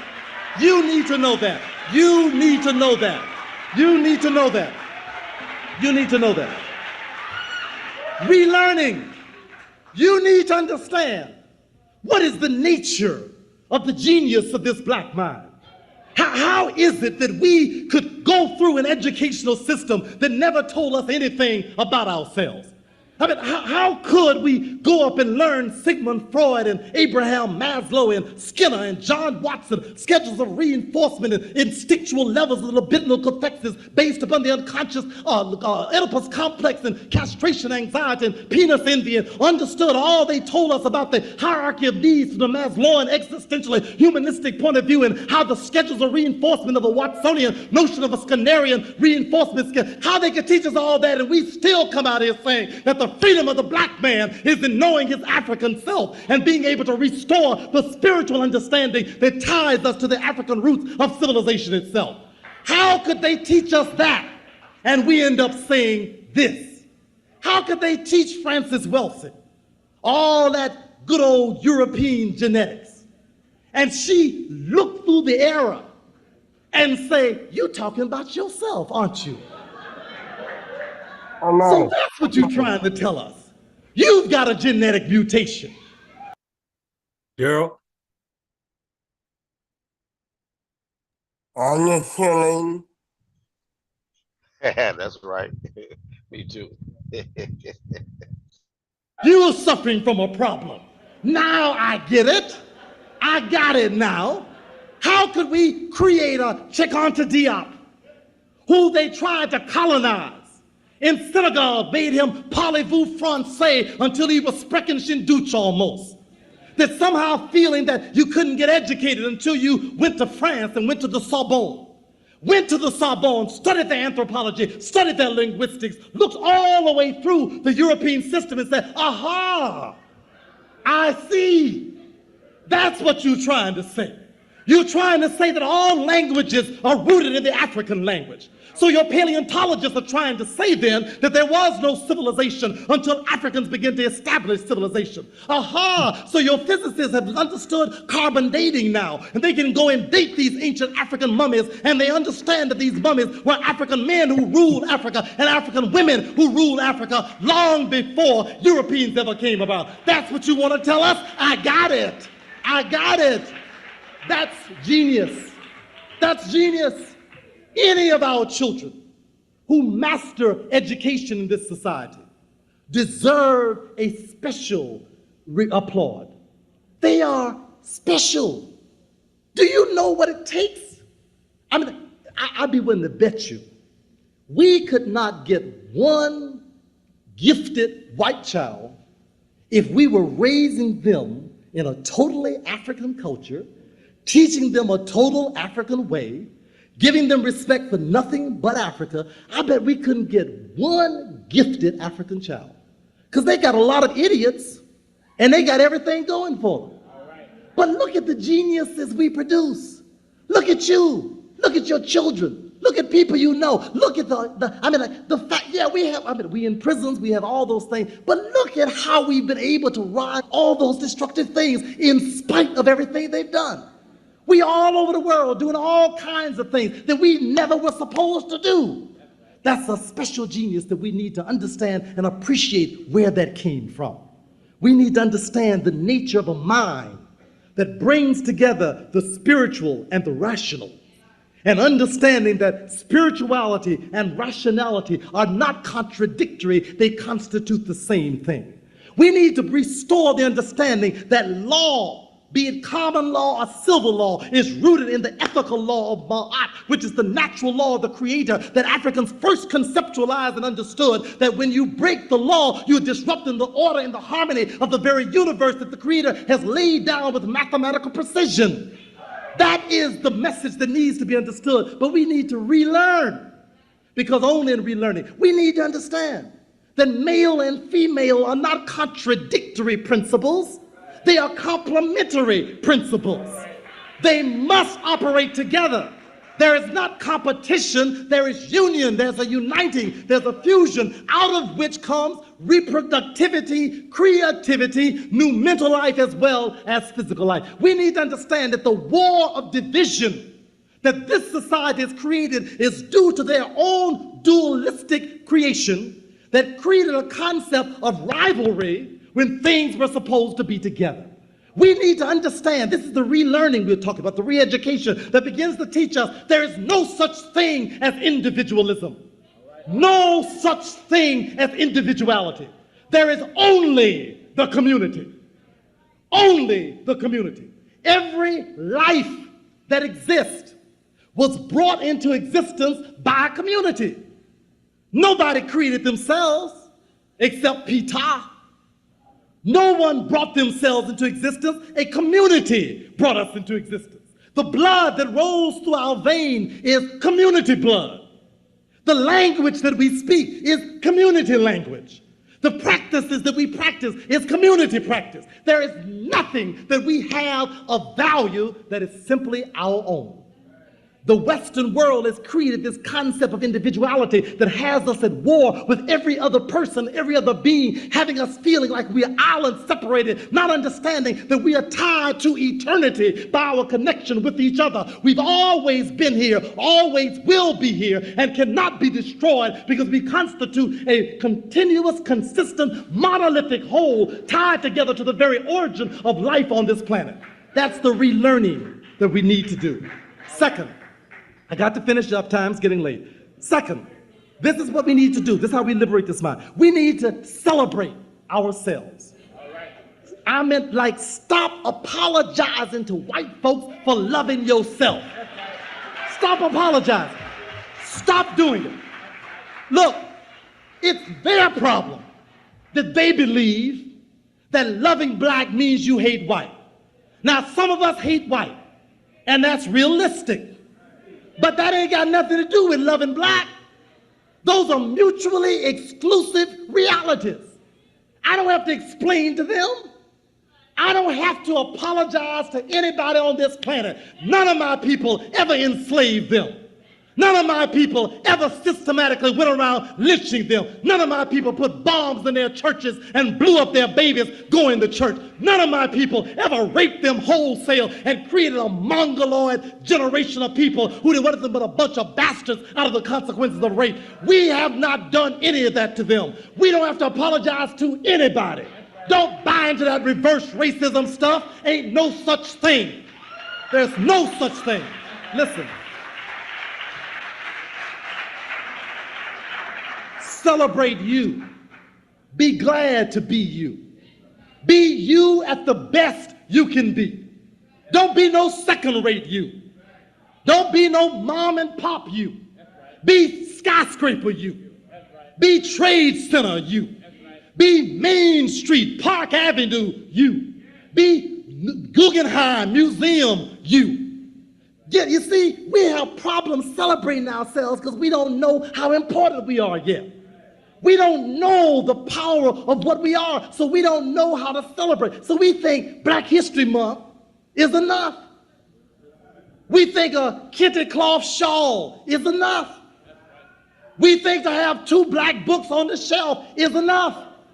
We need it everywhere. We should never take another of our child and put him on any white man's knee and say, Santa Claus, bring me a damn thing. Don't you do it. Don't you do it. Listen, it is insanity. Does anybody in here still do that in 1993? Do you take your babies and put them on this fat white man's knee and have them begging this white man to bring them stuff? I hope you are not doing that. In fact, what you ought to do is... Hello Friends channel, I'm Mélanie Maudran, the character of Claire Estrella. Hi everybody, I'm Folko Morci. It's almost time. You need to organize to make sure that they don't have no white Santa Clauses, no place where you plan to shop in large numbers. Now, if you go to other communities, they got a right to have whatever Santa Claus they want. Hanukkah Harry, Hanukkah whatever, Juanito Santa or whatever. It don't matter. But in your communities, don't let them send no white man down there. If your child wants a white Santa Claus, tell him to wait for one to come.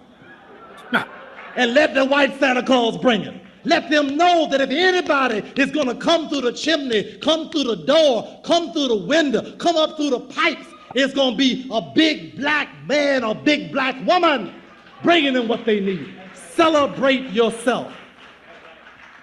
Kwanzaa should be universal by now. Everybody African ought to be celebrating that. Our own values, our own history. That's the self-celebration. All of our communities ought to look like this room. We should have reminders of our greatest and our strongest in our homes, in our offices, wherever we are. We need to have symbols and replicas representing the best of what we are, because that's the access to freeing our minds. We trying to get free. You get free when you love you. You get free when you love you, when you're committed to you, when you understand that either I'm free or there is no freedom. When you make your mind up that that's what I'm about, that's the path to freedom. Third, we need to identify with the best of our people. We need to identify with our best. So we need to, well, first of all, as I said earlier, you got to know them. But there is not an actor in America who should have not mastered an understanding of the biography of Paul Robeson. All of them. Anybody who dares to be in entertainment should have as introduction to entertainment. They should have the mastery of that document. There's not an athlete anywhere who should not have mastered an understanding of Muhammad Ali. He's the only one who used the sports, not let the sports use him. He made a statement for our people all over the world. Every athlete, Michael Jordan, whatever the rest of them, Deion, whoever they are, all of them, they all need to know that you don't let the ball play you. You play the ball. They need to identify with our strongest and our best.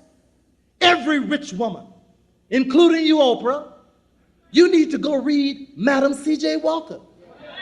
And even though the sister made the straightening comb, may God forgive her, but she knew what y'all wanted, that's why. She was satisfying your deepest desires. At least she made the money off it rather than Revlon, so let's congratulate. But what she did with her money is that she was constantly building an African United States of America connection. She was bringing in the art.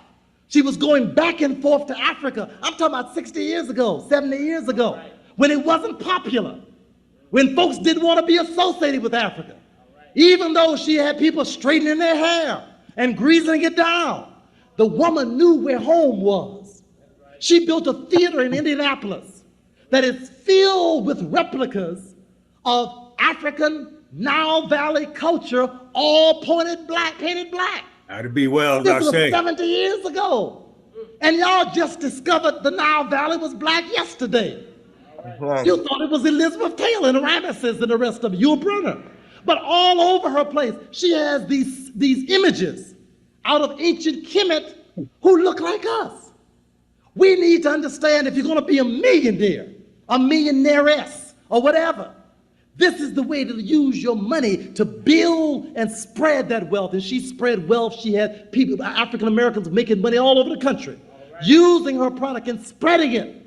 And that's the message that they need to learn. We need to identify with our strongest people, our best people, because that gives us the energy. And listen, you don't have to agree with them. Now, you see, I don't agree with Thurgood Marshall. I don't agree with him. He believed to the day he died that the only functional institution was an integrated one. But you know what I identify with him? The fact that he never gave up fighting for what he believed in for our people. He never forgot who he was. He never forgot what his responsibility was. Now, even though his ideology is not one I agree with, I could have sat down with him any day and said, I'm your man. We on the same team. Now, when you get your job done, I'm going to go and try to do another job because I want to build some independent institutions. If you don't want to come to them, that's fine.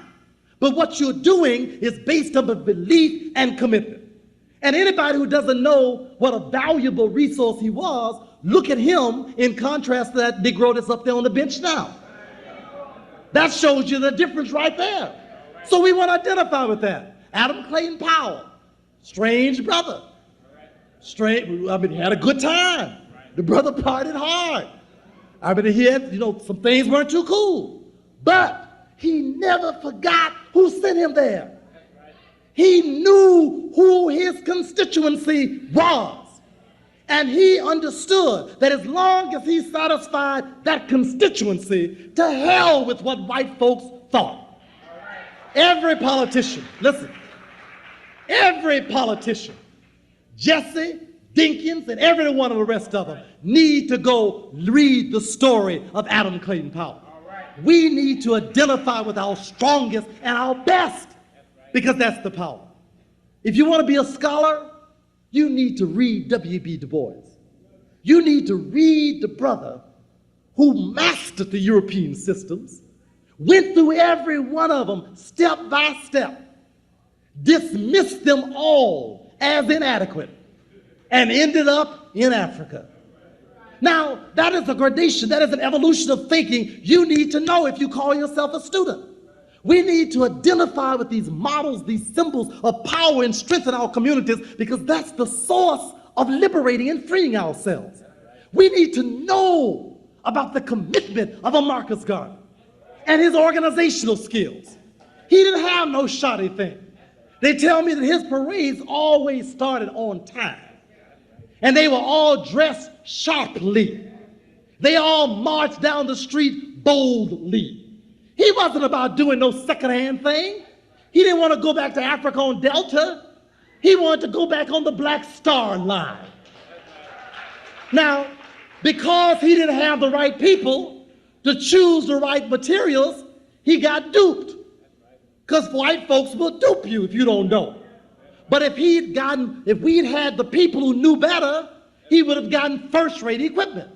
That's what we need to identify with. We need to identify. Look, you ain't got to like Elijah Muhammad, but you ought to identify with him because he had the most powerful community development we have known in the last century in this country. The most powerful one, bar none. What other organization of black people had its own bank, its own nationwide newspaper?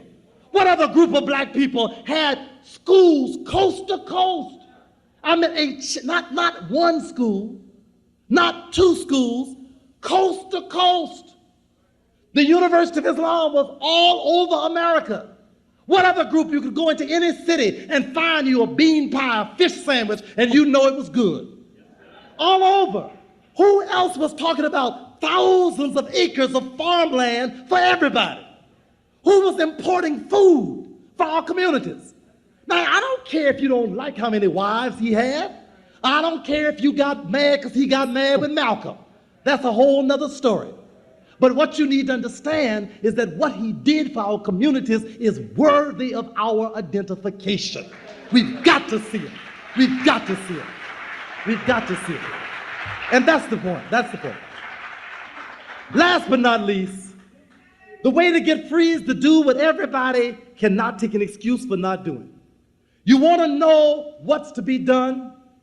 You have got to do it. Service, commitment. Everybody has got to commit themselves to doing something. Something. Regularly and consistently. Y'all got to stop being jived. I get so sick of us. Yeah, brother, I'm going to be there. What time you want me there? I'll be right there. You see this crazy former slave? 2 weeks later, oh man, I sure forgot. But if the white man tell him to be there, he'll be there, scratching. Yeah, boss, here I am. Look, these things don't work unless you make them work. You know, why hasn't this place been bought and renovated yet? I mean, why is it still, listen, this belongs to us here. It should represent us. We ought to have indirect lighting coming up out the floor. We should have platforms that rise and fall, seats that are so soft you have to fight to stay awake in here. You ought to have all kinds of artwork imported from the best black artists. Outside, you ought to be able to see this place for miles around. Way up in the top of the sky, you should see a red, black, and green flag. UAM is over there in Brooklyn. You ought to be able to see it. People all over the Northeast I want to ride by here and say, look at that, look at that. See it, look at that. Look what they've done. Why shouldn't we have the best? There is no virtue in being second class. There is no virtue in poverty. I want the best. My people built the best buildings. They did the best medicine. They understood the best theology. They had the best concept of God. They had the best ethics. We should have those things again. But everybody has got to do something. And you got to do it regularly. I got to depend on you to do it. We've got to deal with each other with the same respect that we run other people's systems. We've got to stop expecting somebody to do something for us. We take people like these one or two brothers and sisters of UAM and kill them. Run them to death. Run them to death.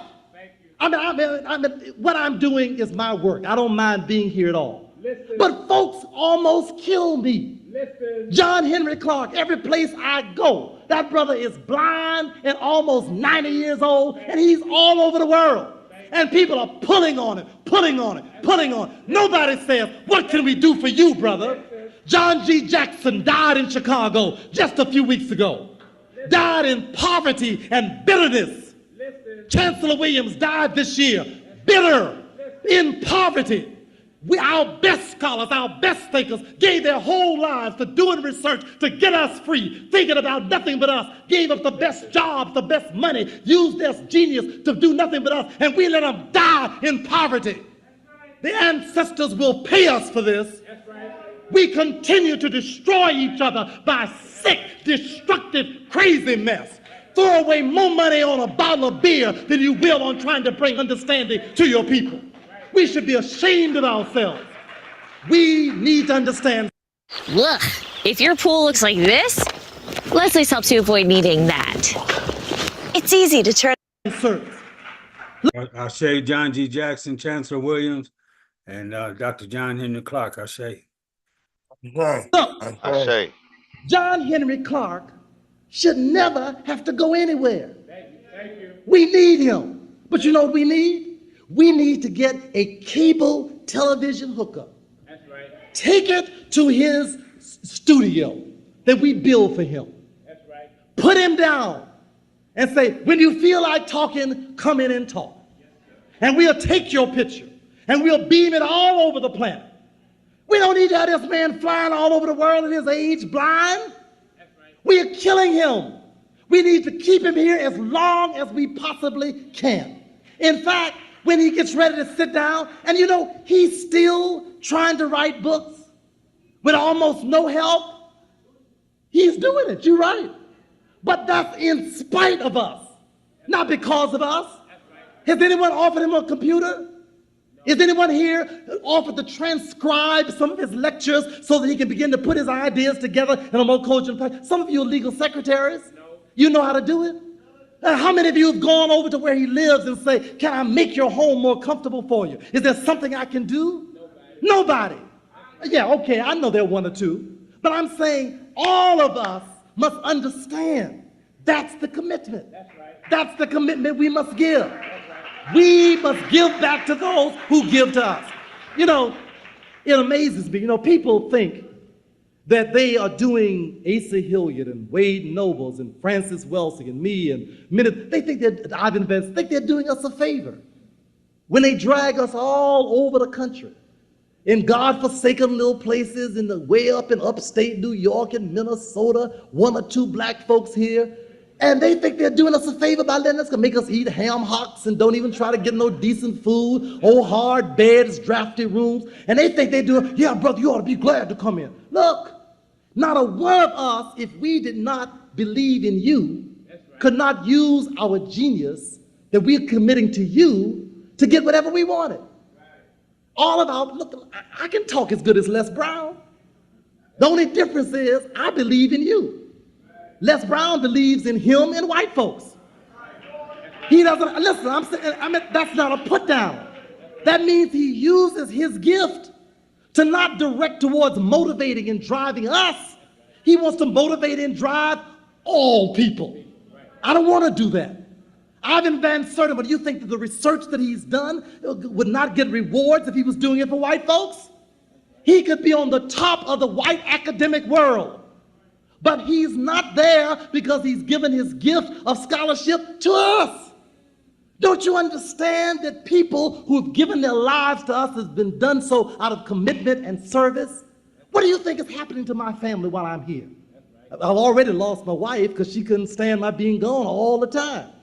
But I got 3 children who see me on the way to the airport. I don't enjoy that. They are growing up constantly, but I'm being the daddy to all America while I'm losing access to watching them grow. That's a sacrifice. That's a hell of a sacrifice.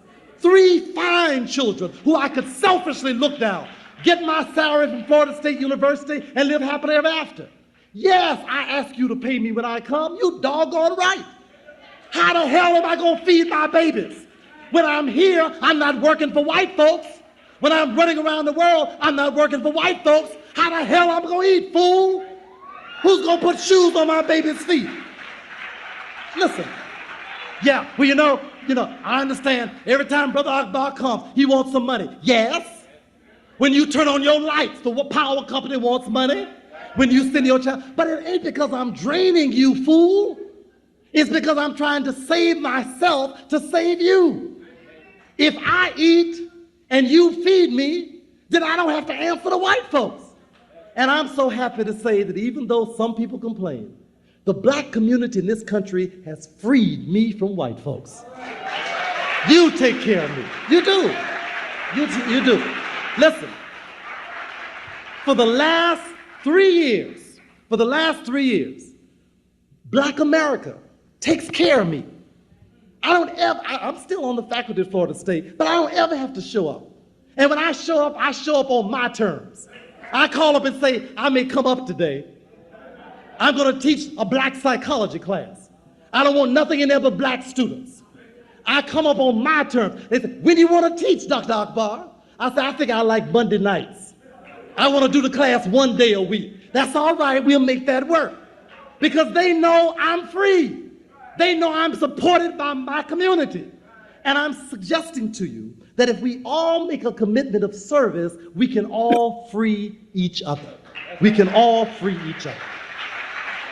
So listen, re-education, celebration, commitment and service, these are the things that will help us to begin to free ourselves. Because the freedom, the power to be free is already in the very roots and the foundation of our nature. Our personalities were being free. You see, what our people tried to tell us for thousands of years is that we are in fact in the image of God. Our mind is the repository of the divine energy of the very universe itself. You cannot capture and captivate the creative force of the very universe. It is there in us. God is not external to our reality. God lives within us. That's why white people put their faces on it and claimed it to be theirs. That's why they claim God as being a foreign entity, because they did not want you to understand that God is working through us right now, and the process of our liberation and freedom has already been decided by the very structure of the universe itself, and there's no force on this earth can deter what God has put into place. And if you will understand that God is not a white man, he is not a white Jesus, he is not a white Allah, he is not an Arabic speaking foreigner who comes from another land, that God is the living creative spirit that works and operates through you right now. If you will understand that, there will be no more slavery and we will be free tonight. Peace be unto you. Dr. Akbar. Dr. Akbar. Dr. Akbar.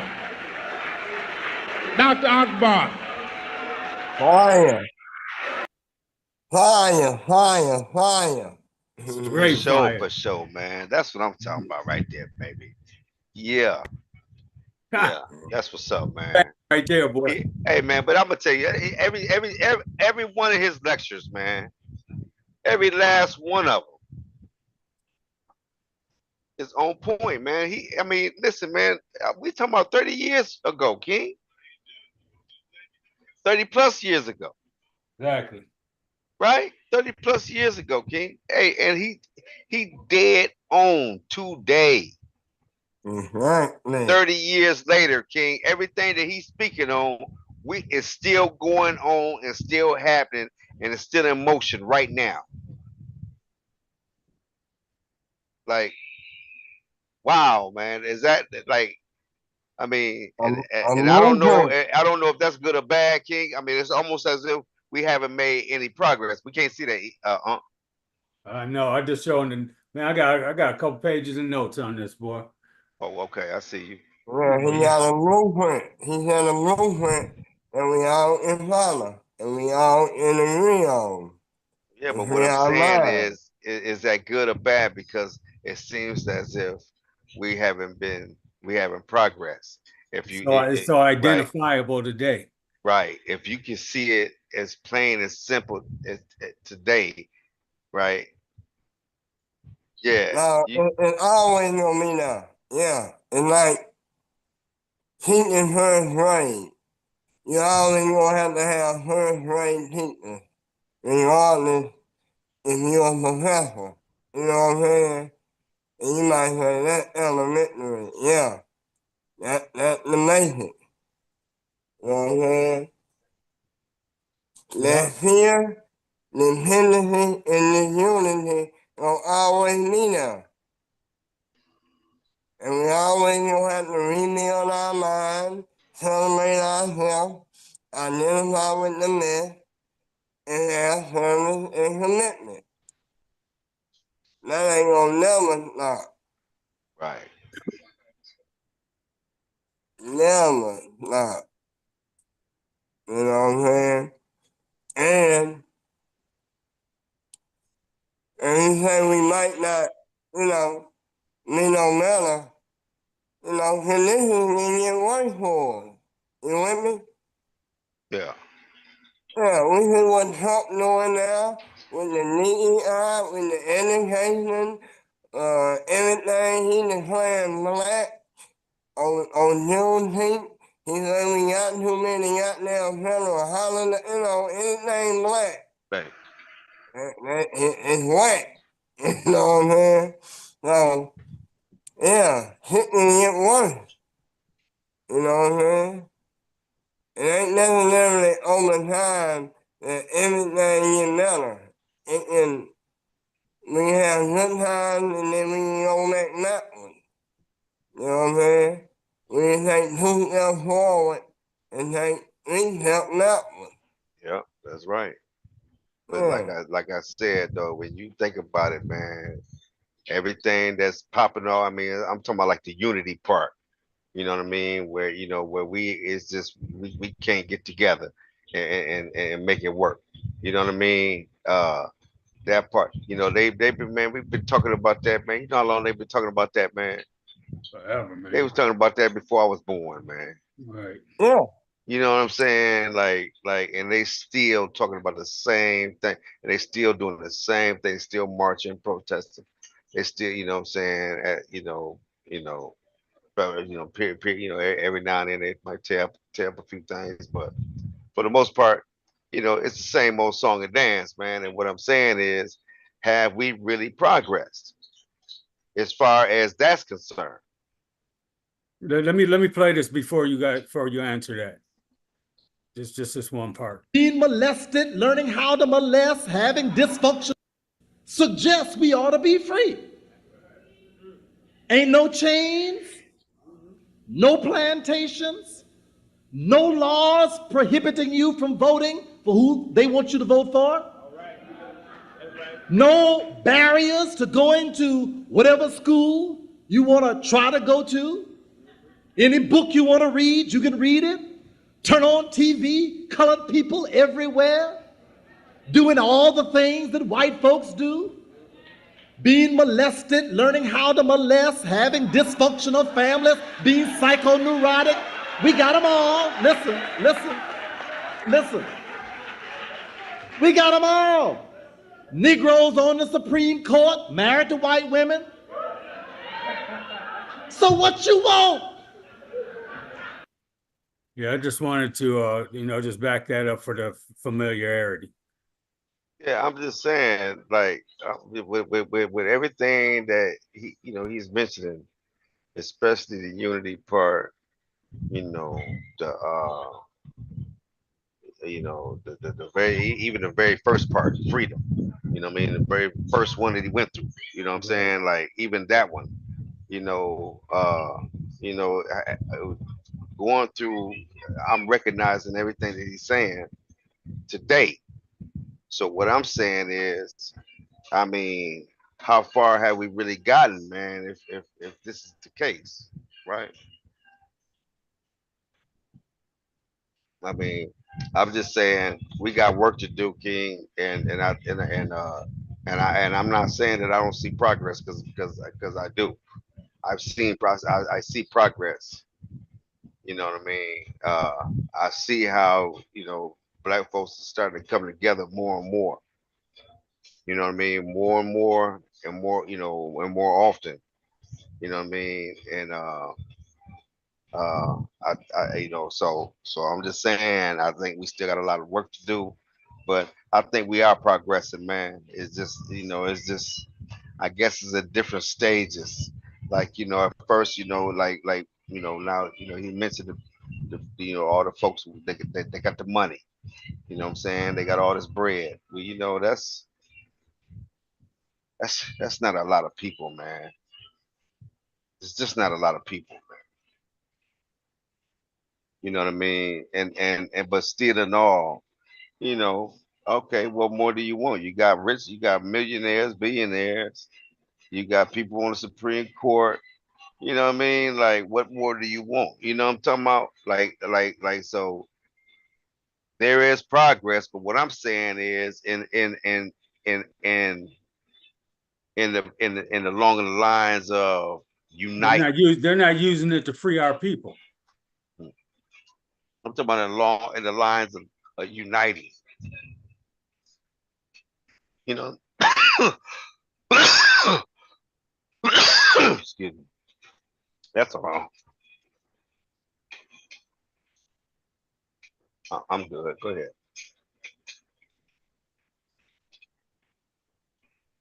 No, it's more, you got the main thing that proper education, you know? So,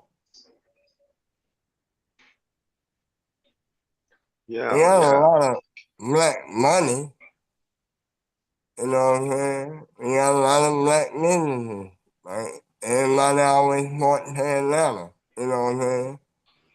You know, we got black people that, now see they walk way back in the day was a millionaire. So when we couldn't make money, that ain't really saying nothing. And Auckland saying, what are we doing with our money to uplift each other? You with me? The first thing with anybody is definitely Dr.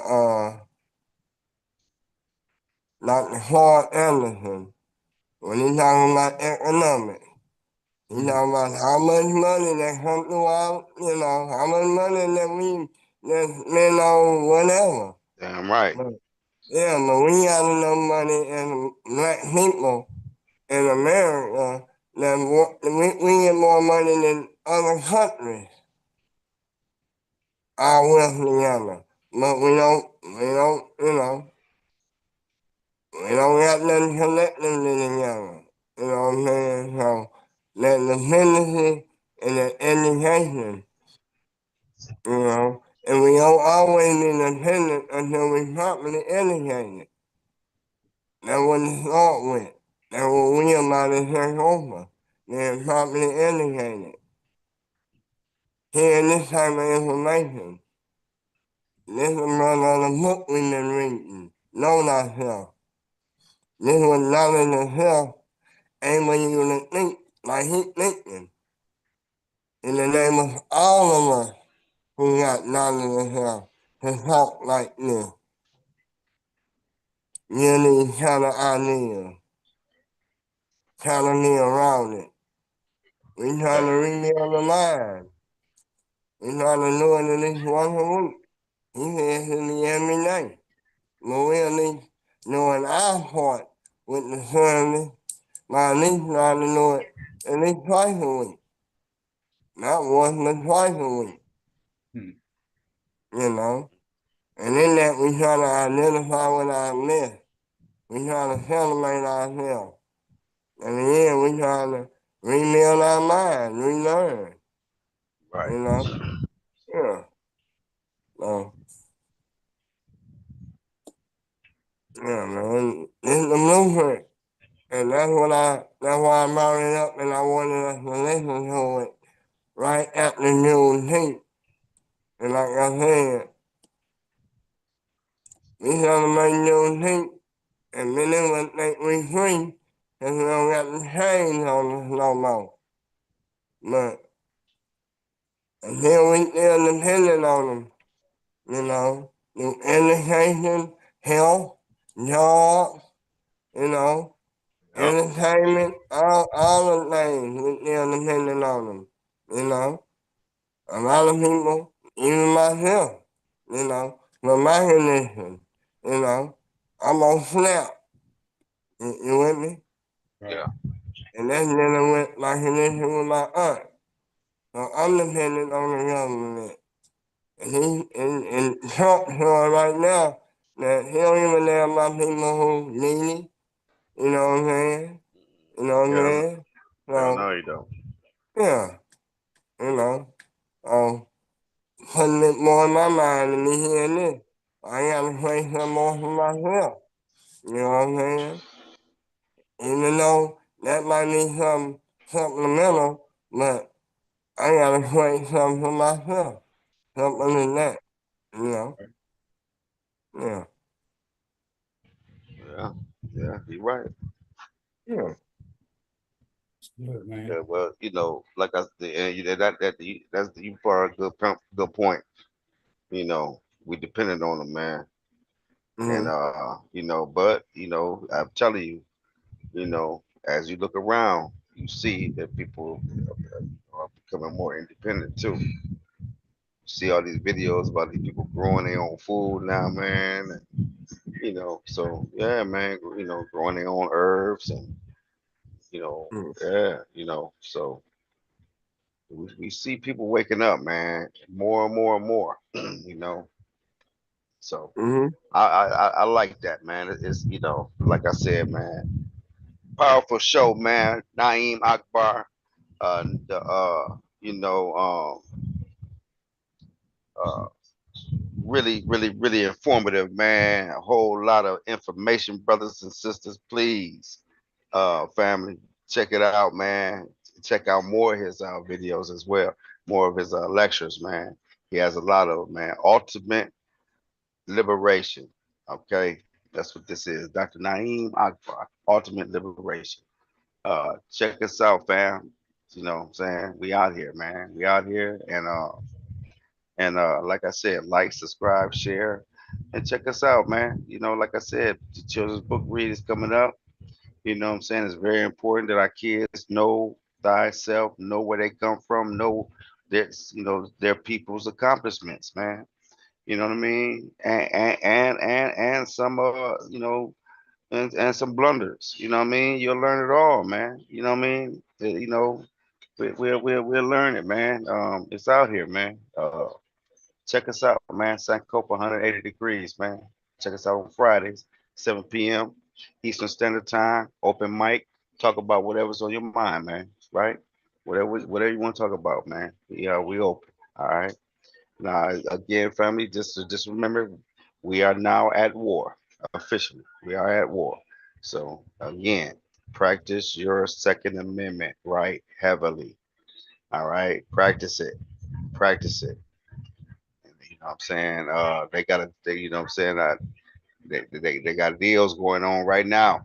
So just check it out, fam. You know what I mean? It's out here. What y'all think, though? What you think? What you think, huh? Yeah, man, that was fire, man. I mean, you asked a question and gave your answer about how far have we come. And my perspective is, the world's population has increased a whole lot more, and I think I'd like to hope that we come further, but it looks really dismal to me, man. Um, one of the things that let me just read a couple of things off. First of all, I just want to reiterate that JD Vance just came on and said that we are not at war with Iran, right? So, So who we at war with then? I mean, who yeah. else We you send a already, bomb or who else do you go and bomb then? yeah. So I just want to put that out there. The other thing is, our, you see, our history didn't start with slavery, all right? Can't see that, right?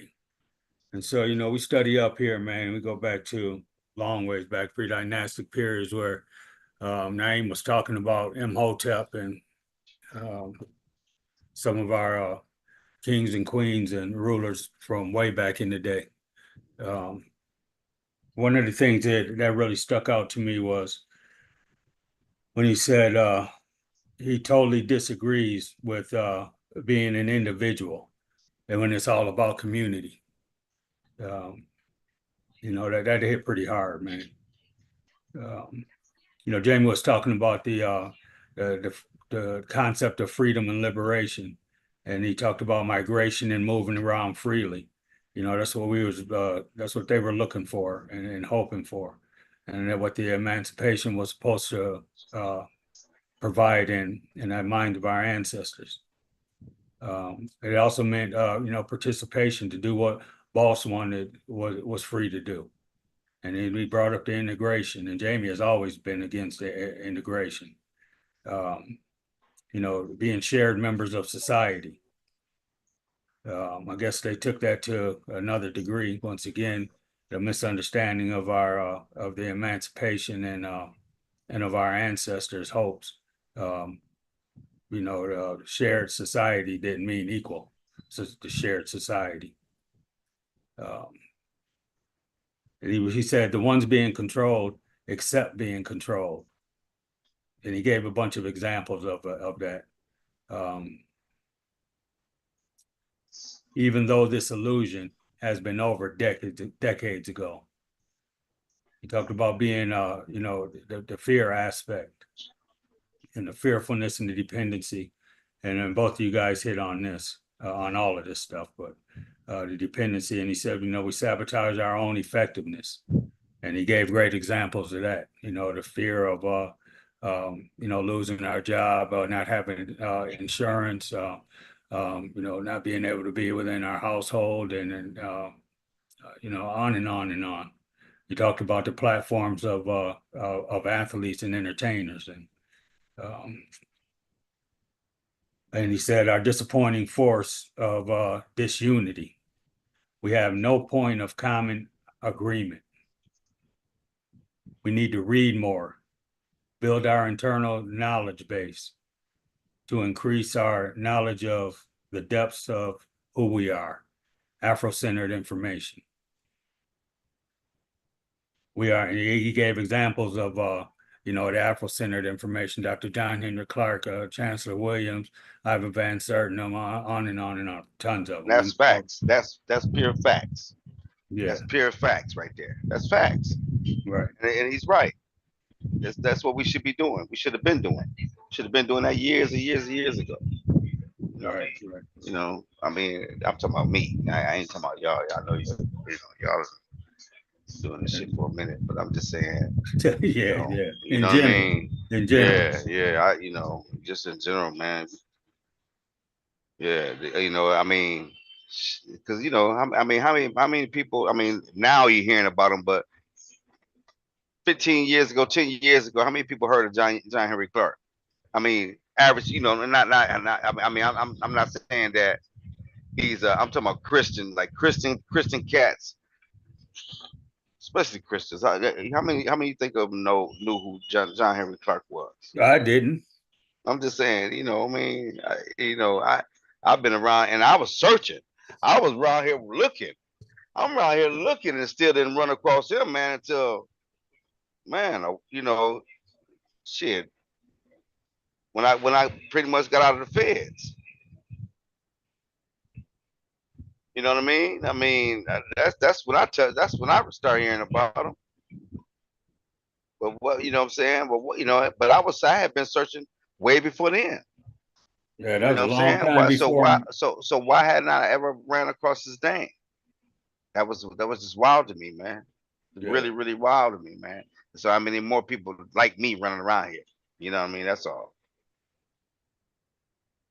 Yeah, man, you know, and I didn't learn about that until you know, shit, decades after you learned about it. So, I mean, damn. It wasn't decades. I was that 2010.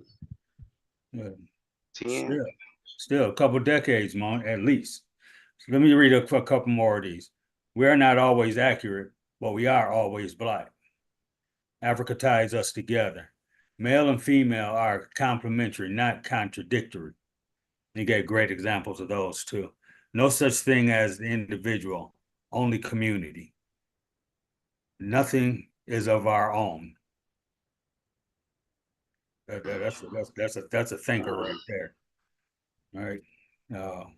Then you talked about liberating ourselves, love yourself unapologetically. You don't need to explain and apologize for being black and your black attributes and contents and the way you walk and swag and talk and the ebonics we use and things like that, man. You don't have to apologize for that shit.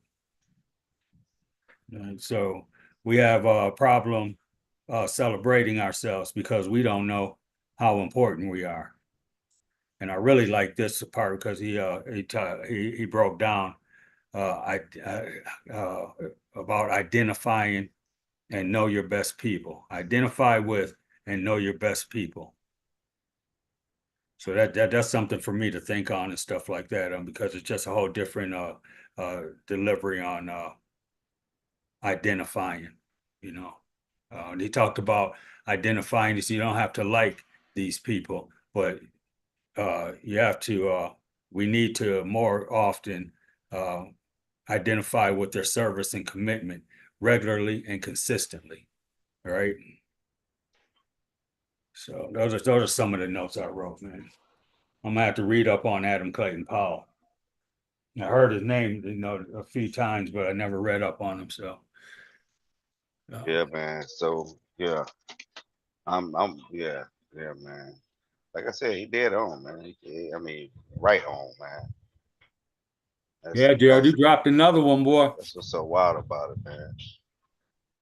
Yeah, still relevant, man. Still relevant. So how much have we really grown, Now, Gerald, did you answer that question?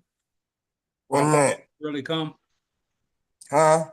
Did you answer that question of how far have we really come? I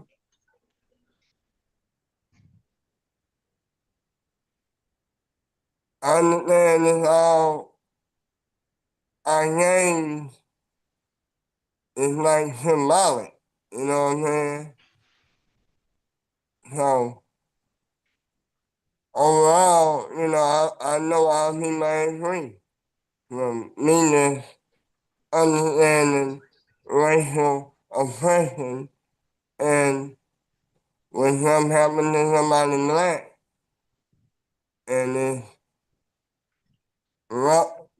it's something mostly an injustice, it don't be nothing with us. Not saying that it don't happen to other people, but Right. most time it's gonna be blatantly done with us, So you can say we had a black president, you with me? Right. And then we had a black man got his neck nipped off for 9 minutes, knowing he was feminine. You know what I'm saying? George Floyd, like, I know. Right. Floyd, I say. Right. Yeah, he knows he was filming him. Yeah, And and so that's televised. Yeah, so you had him let president, and then that they'll kill him in front of everybody, so that kind of thing. So how we went forward and how we went backwards, what is it? You know what I mean? We have a black president, but we in jail, Fix your mic, Gerald. We had a black president and we had a black woman trying to win for president. You with me? Right. We had that on thinking, but we got, I don't know, million people in jail, so in America. So, so, and that's a form of slavery. Right. Yeah. So, yeah, but I won't be on no negative thing like in this all, man. I don't mean knowing injustice to the people who Without are a doubt. actually slaves and people who had to go through Reconstruction. Now And the it's people that not, put in the work. And people yeah, that it's not as bad as what they was going through. but I'm standing on their shoulders, and I'm still fighting now for whatever we going through. But no, it ain't this, you know, it ain't this man. Yeah, I agree. It ain't as bad, man. It's still as a whole, it seems, you know, I guess because we have so much more access to get information out there and stuff like that, and where we can leave it into the hands of the receiver to enlarge it, you know, or to expand upon it in the communities and their lives and stuff. So, you know, with that, you know, it's a major advantage, a major opportunity to use, a tool to use that I don't think they really appreciate being used that way, but can't really stop it. So really thankful for that. You know, we've come so far in so many areas, no doubt. Let me tell you like he said it, right? Remember he was mentioning all those things, and he kept saying, something wrong. You know what I'm saying? Right. Yeah, so even right now, we know something's wrong. God damn it. Right. Yeah. I can't put my finger right on it, but something goddamn wrong. Something ain't right. God damn it. Yeah. That's what we get. Yeah, and he also said at the end, he got really super passionate at the end, man, talking about how these master teachers have done all this work, man, died in poverty, man, and how the ancestors gonna charge us for that shit. You know what I mean? So, you know, I think it's just the time now is to be extra diligent and studying and getting that information out and not that we be forgiven for our shit, you know, like that. We just straighten it out. You know, we had a conversation last week online, and you know, what we do is we look at the confessions and we straighten our shit out, where they got to pray to somebody and ask for forgiveness. And once again, you know, like Akbar was talking about, we have no kids sitting on Santa Claus's lap, no white Santa Claus's lap, you know. The Mexicans don't have no black one, you know. Get a Mexican one and shit like that, you know. You don't have them thinking that this is your savior, this is your provider, and shit like that. So, you know, just the tools used against it, man, against the unification of society, and to be able to you know, to have that platform or that founded idea to represent ourselves and to save ourselves, to do what's necessary to, you know, put the information about ourselves out there so that people can see themselves and the information that we're studying. That would make school a whole lot more enjoyable, man, and learning a whole lot more enjoyable instead of having to sneak around the corner or, you know, do it in, you know, closed times or, you know, not closed times, brunch times to study, you know, our own history because we're so busy in the world trying to survive this bullshit setup. And well, they calling the reverse racism part on us. well, Akbar said that it ain't, you know, the reverse racism. But that's what they putting on us. Right. Everything that we study now is what they call the racist. Black kids learning about that's racist to white people now. Right. Yeah, us knowing out now, that's what to learn about it. Now, when you're being woke, it's being racist to them. You know, like what? Cancel You culture. know, yeah. So it being demonized. Well, y'all can't even read that black book. That's a racist book.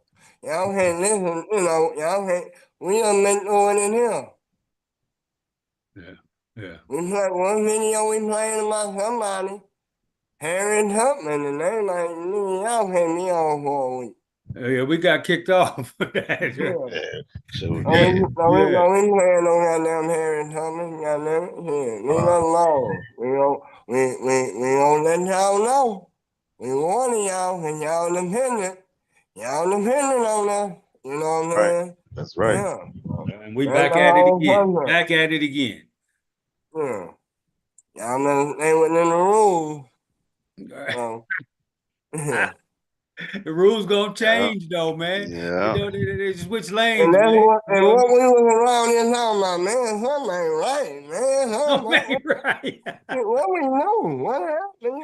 That shit ain't funny, man, but it sure makes me laugh. What happened? Something ain't right. God What we damn. know? We ain't did nothing. Trying to teach the black people black stuff. That's racist. You know what I mean? Racist, We got, spooky, we got evil. this unity. Some black people don't even want you to use their information. This unity. What the fuck, man? Why you gonna penalize us for sharing your information? What is that about? But he just Right. talking about it. So it's always gonna be going on. It's And always. he labeled it as what did he say it was? Um, we have no point of common agreement. Right. All right, everybody else does. He used the example of the Jews. No matter what, we're Jewish first. We stand on Jewish stuff. Yeah, so when we have a disagreement, we take it all the way. It's all, you know. And I got it in me, and you got it in you. We out, and then you know, shit. When it comes to a disagreement and conflict, we don't know how to resolve it. Right, And right, then you gotta flip things about it, right? Don't nobody show more love than black people. right, right. Don't nobody hug, what up, my brother? And handshakes and and the other people don't even do that. They might not even sleep. But they Good don't job, have sir. that Good job, sir. conflict like we know. You know what I'm Right, saying? We don't go from partying to shooting, you know, all in the same night. You know what I mean? right, Yeah. right. Yeah. He come to party, but somebody gonna die. Yeah, no shit, man. Hmm. Yeah, that's crazy. That's crazy. Hey, this is a good demo, man. Good presentation. For sure, man. Good conversation and discussion, man. You know, I was having a conversation with a dude online, and you know, of course, I'm crushing his ass, and then he come back and tell me according to my Facebook page, I push a lot of hate, and and I said, well, where do you see anything dealing with any kind of hate on my page? And he was, you know, talking about, well, it's all about this black stuff, black, black, black. And I said, so I'm not supposed to study my history. You know what I mean? So I'm pushing hate when I'm studying my history. But when I'm studying yours, what am I pushing? Let me ask you that, right? You know, so I mean, I know what he's talking about. Right, You right. know, yeah, Some kind of way, black power means that you hate white people. When black right, power ain't got nothing to do with white nothing. right, Nothing. Yeah. It's not it's not the KKK where they built off hating blacks or Jews or anybody different from them. That's built off black power, not built like that. Now, dealing with our oppression, we might be dealing with anybody. Anybody, and even other black people. You know what I'm saying? So it ain't about hating to nobody. It's about loving black. And some people intimidated by that. That ain't my problem. That's your problem. right.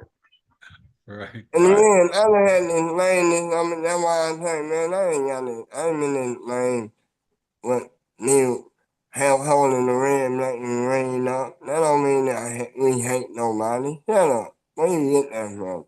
You know what I mean? Right. I Right. love my people. I Now, love they, my now, people so much. Yeah. now they just want to label you as a hate group. That's what it is. That's what they Yeah. wanted. That's what they trying so hard to do. Label you as a hate group. When they dealing with education and we study about slavery, that's supposed to be some hate about white man. When it's just telling the history. Right. Y'all enslaved somebody. That ain't me hate because I'm telling the truth about that. Right. Unapologetically. Or telling a Y'all story live, about it. y'all home people and have people around it. Why I'm getting mad on Facebook for showing that? You know what I mean? Why am I following something? I ain't following the restrictions. I gotta get put in jail when I'm showing the Right. truth. Am I lying? Yeah, y'all don't want the truth to be told. You know what I'm saying? That's it. Don't want to be criticized. So you ain't gonna never learn from it. And you know, man, and you ain't be criticized. Just sweeping it under the rug. That's it. That's what they do. Hmm. I get some stuff off of Facebook and getting ready and post it. Them motherfuckers give me a warning and ask me, like mental health questions and shit, right? And I got it off Facebook, right? So that's what I'm saying is that they so uh you know they're just picking on people, man. They're just Mm-hmm. you're going to apply this here, not there, and here, and not there. But I ain't reporting that other people uh are doing this or I got it off Facebook. I get it, man. So I just move on. Lucky I haven't been in Facebook jail in a minute, but they send me these damn these damn little reports and shit. You can't put that up there. Like, man, okay. Guess I could report it, but I ain't reporting it, man. I just keep on posting. Mm-hmm. Yeah, we just keep on presenting. You know what I mean?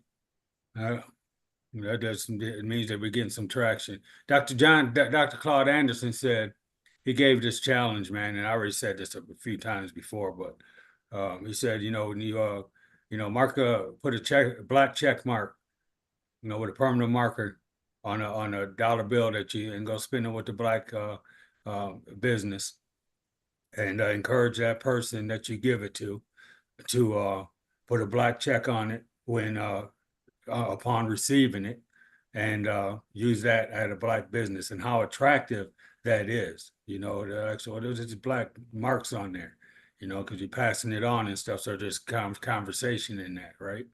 And so I've been doing that for a few years now. So um, that's one of the things that stood out to me too.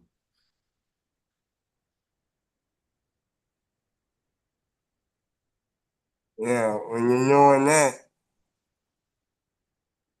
the point is, do you receive one back? Really? Yeah, right. Is staying in the area that you circulating or is it going out somewhere? That's what that main thing be about. It's Yeah, not that you spend black. Do the black keep the money back in the community or they sending it out to a bank or somewhere else? You know what I'm saying? right. It's just like a church. A black church get black money, but that black money don't think what that black church is. Nope. It's going out to that bank. That same goddamn thing. That money is gonna be in a bank that's not in the community. That is not a black bank. You know what I'm saying? So that black money ain't never circulating within the community. Right. Yeah. And with this way, that black money is circulating within the community and going out abroad, hopefully, you know, with that black check on it, man, black check mark. I just thought that was really, really smooth. I imagine people, slip, go to Dick's Sporting Goods and, got that dollar bill and spend it, or at the restaurant somewhere, a steakhouse or some shit like that, but I just think it's a good, attractive idea, man. When you mindful on it, you know it. You know what I'm saying? And it's always your mindset and who you're around. You know what I'm saying? And that's with everything in the world. You with me? Right. Yeah. So you come around people who in the knowledge of health, and you keep coming around them, you gonna be in the knowledge of health. You with me? That's just what it is. If you're around people smoking, sniffing dope, you know what I'm saying? And you keep going around them, you gonna be sniffing dope. Right. Or not, you ain't gonna keep being around it if that ain't your thing. You know what I'm saying? Right. Yeah. So that what Amos Wilson taught me, I say that, people meet new people and they might not know about something that they into it, but they done been introduced into that. You know what I'm saying? Right. Yeah, and you only accept that or reject that mind thing. You know what I'm saying? And that's what you lean toward, or you don't lean toward. You know what I'm saying? But you gotta be introduced to it. If you're a thug, you got introduced to being a thug. You seeing other people you enjoy, you know what I'm saying? You got introduced into that. Yeah. Yeah. You ain't never become no goddamn thug. Right. It's all over the place. Yeah. You imitating you got introduced. That's what you watch and you wanted to meet. If you didn't want to meet it, you watched it and you didn't want, I don't want to meet that. I ain't gonna do that. I ain't gonna hang around that. You know what I'm saying? Yeah, I'm not it's a accepting to definitely that. price to pay with some of those, though. So some of those, getting in their interactions with, the gangs, the, territorial stuff, man. Definitely, it's definitely to get up out of there, man. Can't forget that either. Still a choice, you know what I mean? But damn. Yeah, man. None of it depends on your family structure. You know what I'm saying?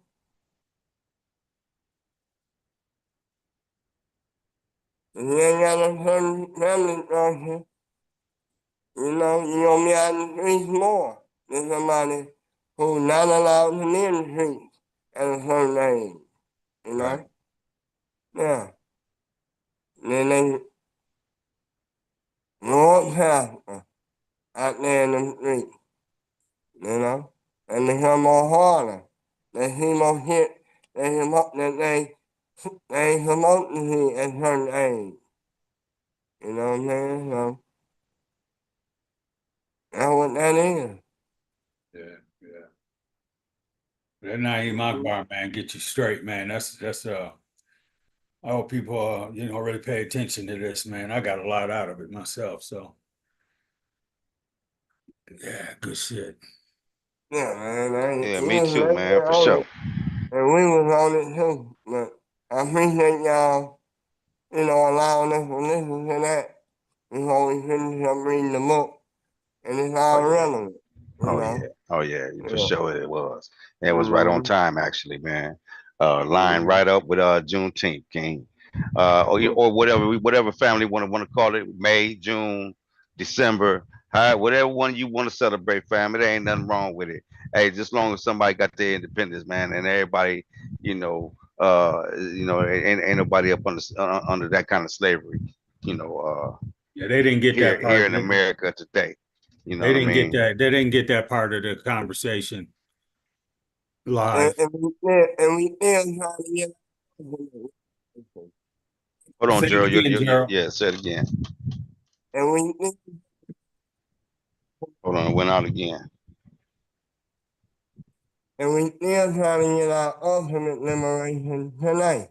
Still trying to get. Right. Right. Right, man. Well, look, man. Well, I'm gonna get on off, man. I'm gonna go help cook some dinner, man.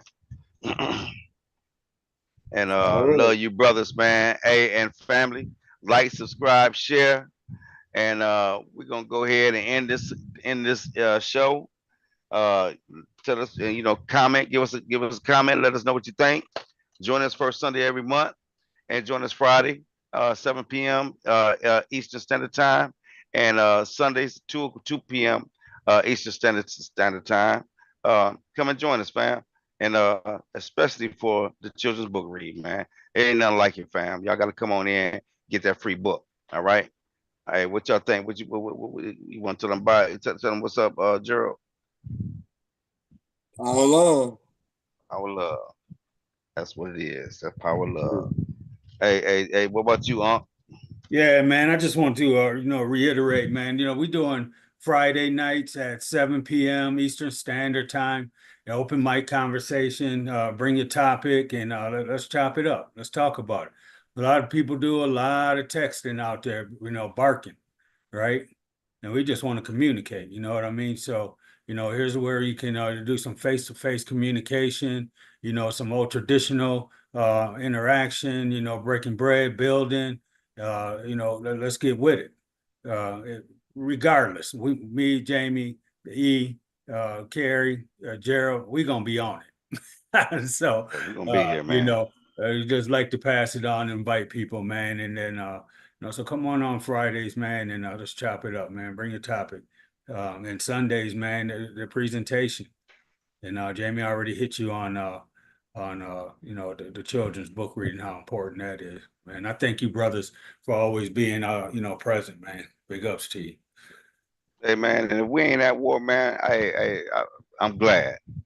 But hey, we at war, man. What it looked like to me, what it looked like to me, when you strike a country that's gonna strike back, and I don't know what kind of way, but you dealing with a country that's gonna strike back. Yeah, you're at war, buddy. All right. So I mean, I'm about to turn on Roland Martin and see what he talking about. Yeah, that's just how I see it. I don't know how anybody else see it, but that's what it is to me, man. It's different if you hit a country that ain't gonna hit back, but they just hit a country that's gonna hit back. Okay. All right, fam. Hey, thanks for joining, man. We're gonna see y'all, man, next week. Peace to you. Peace. Oh man. Oh man. Yeah, that's good shit, man. Good shit, Gerald. Ha! You turned up, boy. Hey, I love that background back there too, man. Both of y'all got it, man. Y'all got them pyramids. Y'all way over.